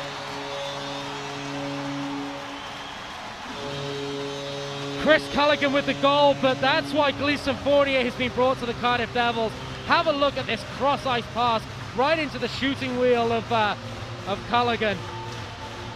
It's a great save, as you rightly say, from Brad Day initially, but a little step move there. Fantastic pass in the seam to Culligan, and it's a great one-time with a Brett Hull style going down to one knee. Fantastic goal by Culligan, but Gleeson Fournier, that's why he's been brought in. Offensive-minded defenseman who could just move the puck so well. That might be the goal that breaks the back. 7-3 to the Cardiff Devils. Culligan gets his second in 2 games. He had the game winner last night, and that's his 5th on the season. And since he sort of regained his fitness after playing those games on defence as well, he's going at around a point a game for the Devils as well, and that's been a huge plus for him to come back after the rehab over the summer, and then at the start of this season to come back into the lineup as that genuine sentiment for the Devils. And we should just say on a lighter note, Andy Culligan, his dad, came over just before the game, and he heard the comment last night that he refused an interview because he's not match fit. He wanted to clarify he is match fit, and he actually challenged Aled and myself to a little bit of a duel. So we'll be dropping the gloves with Andy Culligan next week on Ice Time TV. What's this we, Joe? That's between you and him. Team toughness, Aled, team toughness. 6:20 left then in the third. That goal just about should have turned the tide enough now that it's just a step too far for the Steelers, but for a moment there it looked as though there may even be a way back in. Good stand-up play on Chris Jones on the blue line there from Zach Fitzgerald. Who else? The credit to the Steelers the way they come back in this third, because we were sort of getting the deck chairs out a little bit, John. We thought we had a bit of a tame third, and we could have a bit of a chill and start relaxing, but no, it's been a really exciting third period to call all the same, and that competitive edge, not a surprise perhaps between the league's top 2 teams at this point in the season. Down low it is for the Devils. Ryan Russell working his way out front, but it doesn't find a Devil there, and the Steelers will get a chance to come away. Jason Coyle will skate and fire that in, and I'm impressed with his endeavour. He's played the game the same way all night. Luke Ferrara getting a shift now. Well, shoot, he had a goal last night as well. Surprised perhaps not to see him with one or two more shifts earlier on in this hockey game. Here's Guillaume Devienne, shoots it in, and Bounds makes the save. 5:11 left in the third period. Luke Piggott is on the ice as well for the Devils. Shot comes in from Coyle through traffic that deflects wide, and Piggott will get a hold of the puck. Almost turns it over to Jeff Legui there, but does enough, and both sides will make their changes. I would agree with you on Coyle, Alan. I think he's been one of the more impressive performers for the Steelers tonight. Carries the puck so well, skates very well, also takes the body and clears the net, and I think he's a good pickup from Paul Thompson, bringing him over, having played, or coached against him, I should say, in Sweden last year. Yeah, he's been one of my standouts for the Steelers tonight. Good lead pass that time, and it's Russ Moyer jumping into the play. Ryan Hayes will get a hold of the puck now and fire it through, but Joey Haddad reads that play well ahead of Matthew Waugh, will get the puck away from him. Easton Fournier dumps that in. We've got a delay call, yeah, we're going to get an icing here, so they'll all come back to the Devils' zone. 4:19 left in the third. And a word for Brad Day, because I think he's come in and he has conceded that goal, but he's made one or two good saves. Nothing seems to faze this young man. I was commentating with Seth Bennett when he went in nets in a Devils-Steelers game earlier in the season. I think the Devils actually had the lead at that point in the game, and the Steelers came back and took the victory, and Day didn't concede a goal. So he's obviously a young man with a calm head on his shoulders. Nothing seems to faze him. Easton Fournier will skate away now. It's there with Joey Haddad. Haddad looks to come in, shoots, just fires wide that time. It'll come all the way back. 4:05 left in the third period. Another sold-out game in Cardiff Bay. Half of the course now, John. Of course, this game might have been in Ice Arena Wales at one point, but while there's less numbers here, there's certainly an atmosphere, and as has been said so often, a difficult place for any team to come. The Steelers definitely one of the sides that find it the most difficult coming here, and I certainly think there are some sides that have found a way to play in here. You look at Manchester, you look at Dundee, Nottingham, but the Steelers finding it really difficult. Fitzgerald steps up again. He's running around a little bit here as well. I wonder whether we'll see anything else here. He's not able to get engaged in another fight, I believe, without getting tossed from the game. There's only 3 minutes left anyway, so it wouldn't make a huge difference. But let's see whether the Devils do have any reaction to Zach Fitzgerald. And I think while his play was certainly clean for the most part, there's just one or two little things going on now from him that perhaps might catch the attention of the Devils. Here are the Steelers, 3 minutes left in this third period, and you feel reasonably confident in saying final period as well, John. Even the biggest pessimist amongst us would struggle to, or in this building would struggle to see the Steelers getting another 4 goals to tie this one up with 2 minutes and 44 left. Hit along the boards from Waugh. Devils will work it though with Martin. Might be a chance out front. Guillaume Doucet was looking for something there. Good lead pass as well, and away goes Matthew Waugh. Over to Luke Ferrara, getting a shift. Shoots it in on goal. Good save from Bounds as well. And then Waugh will just give him a little bump as well. The Devils will just tidy things up in their own zone. But a good play again from Ferrara. We didn't want to see a call. It might have been a high stick there on Ferrara, but it wasn't called by Tom Darnell. 2:15 left in the third. Steelers turn it over, but only as far as Easton Fournier. Guillaume Doucet will skate away over the red line as the Devils make their changes.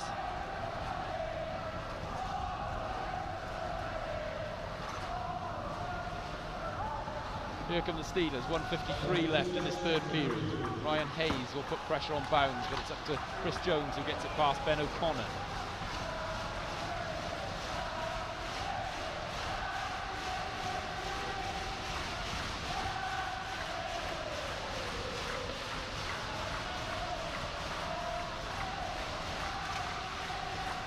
Steelers with a chance. Hayes will shoot. Good save from Bounds. A quick shot. Hayes will get another chance. Another good save from Bounds there. As you can see why Hayes has so many goals. Away that quick release. And then a collision off the puck between Haddad and Hayes, and then Hayes and Nelson. And just took a little pause there just to get another chance. We will, because the atmosphere in this building, as it has been the last few weeks, has been something to behold, and we hope it's translating to you somewhat on your screens at home.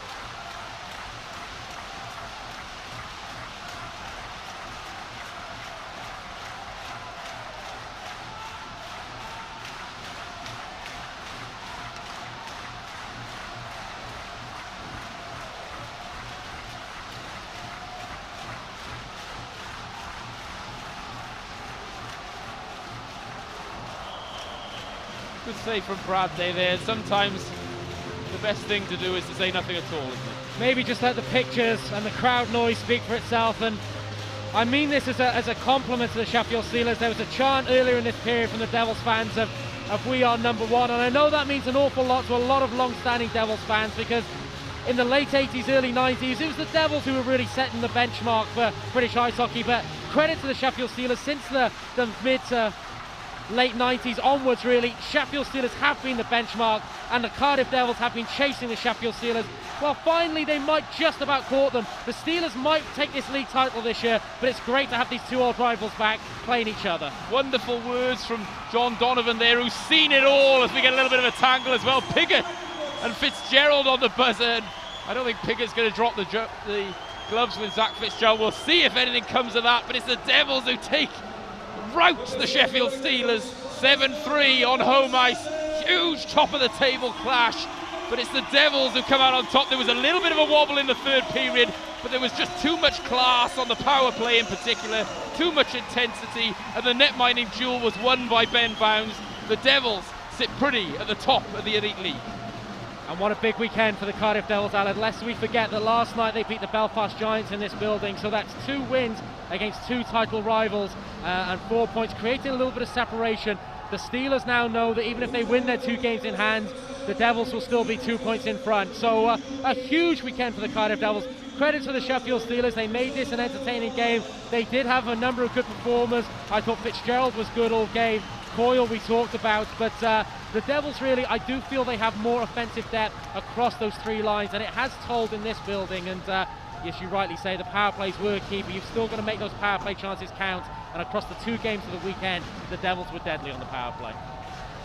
Steelers, of course, missing some key personnel in Tyler Mostenko and Robert Dowd, who are so good as well on that forecheck. They are cutting out one of the main Devils' offensive weapons, that transition play. But in this building, the Steelers just seem to have struggled to find a way to play this season, and the Devils know so much about playing in this building as well.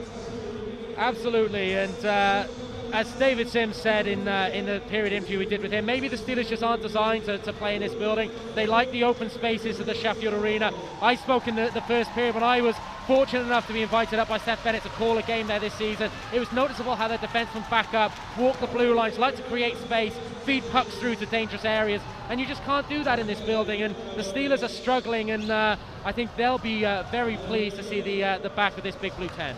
We await the Man of the Match awards, and we'd just like to make an apology if there are any viewers who've had their stream disrupted tonight. Reasons beyond the control of Ice Time TV, I'm told, but just to relay our apologies if there's been any situations like that. Honestly, I heard it was Alad's fault, so please send any complaints to Alad on Twitter. Probably deliberate, just to cut me off. It wouldn't surprise me. But of course, as we see Jeff LeGuy step forward for the Steelers to take the Man of the Match award. Of course, you can follow Ice Time TV at Ice Time TV on Twitter, and on the YouTube channel, of course, where all the highlights will be there. John will be rushing over in a moment to get the post-game interviews. We hope you'll get a chance to speak to Paul Thompson as well, who's usually very good at giving interviews, win or lose. And of course, Andrew Lord on his thoughts, as well as the Devils Man of the Match. We'll wait to see who that will be. And we'll keep following the Ice Time TV Twitter account, and subscribe to the YouTube channel as well to be first to see those highlights and interviews and content throughout the week as well. Jeff LeGuy, Man of the Match for the Steelers. Well, it could have been a hard choice tonight. No real standouts. I thought you were never going to give it to Fitzgerald because he would have been booed out of the building. I thought he was great. I thought he laid hits all over the ice. He played a hard-edged game and set a tempo. So he probably would have been my standout guy. I thought Levi Nelson was probably the other one who stood out for me, along with Coyle, as you mentioned. So those would have been my three. But Jeff LeGuy, a quality performer, maybe a more quiet game tonight in this building, which he's dominated in previous years, but he takes home the beer. Yeah, I think certainly your choice there reflect my opinion, and Fitzgerald with a goal as well. Let's not forget everything else he did as well. But, a good goal too, but we just await. We've had the big check, and we pay homage to Gareth Hewish, of course, at this moment that we always do. Such a big fan of the big check, and I'm sure he's in tears of joy right now at home, our colleague on Ice Time TV, and he'll be here next weekend for commentary of the Devils' next home game, John. Yeah, next Sunday, you'll be pleased to know. I think it's my night off, so you get to hear Alid and Gareth. So you can turn the volume back up. You can put the paracetamol away. I'll be taking a rest. I think I'm going to need a couple of weeks off after this weekend, to be honest, John. It's taking its toll, but I've got to as well. I've got to make a mention here, a little bit personal here. My parents are down for the weekend, watching these games from mid Wales, about 3 hours away. Haven't seen the Devils lose. So really, we owe everything to them. They could be the most important signing of the season. Todd Kelman gets them limousine and season ticket down here. But you know, all jokes aside, a huge weekend for the Cardiff Devils. 4-point weekend against the Belfast Giants and the Sheffield Steelers. And Joey Haddad is the Devils man of the match, and scoring a couple of crucial goals tonight. One in the second period, and then one at the start of the third. And another one of those unsung heroes. He's high up on the scoring charts. He's got 30-plus points, but maybe a guy you don't notice like Jake Morissette. But a couple of crucial goals tonight, and the Devils team mob him, and there's just a feel-good factor in this building right now. Both sides came into this game with 4-game win streaks that they were trying to protect. It's the Devils who go 5 now out of those 5 games. The Steelers with the loss then to end that 4-game win streak. But the Devils were struggling a little bit in the first couple of games of the new year. Talk a little bit about the way they bounced back here with those 5 straight wins now. A lot of character in this team as well. Oh, it's huge, and it goes right back to that conversation with Neil Francis, when Neil Francis said the team that wins the league is the one that's going to, keep their losing streaks to a minimum. And the Devils did come out of Christmas, a little bit downhearted maybe, and maybe people were asking questions, were there going to be new signings? Chris Culligan, as we know, described that Christmas period as a little bit of a slog. But the Devils management trust this team and want this team to achieve. They released the resources for 2 key signings in Gleason Fournier and Ryan Russell. New impetus, and just the last 5 games completely professional. But that high-octane offense, that depth of offense across 3 lines at the moment is making the difference in these big games, these clutch games, as we await the bouncy wave. For a Cardiff Devils fan right now, it feels pretty good. We're going to leave you with Ben Bounds and the Devils fans. What a fitting way to end. We thank you for joining us on Ice Time TV. Aled Lloyd alongside John Donovan, from Howard, our wonderful cameraman, and all the guys in the truck who brought you the stream tonight. Thanks so much for joining us on the programme. The Devils play the Fife Flyers next weekend. Sunday night coverage will begin at 5:30 live on Ice Time TV. The Devils sit top of the Elite League, routing the Sheffield Steelers 7-3 on home ice. We'll see you next time.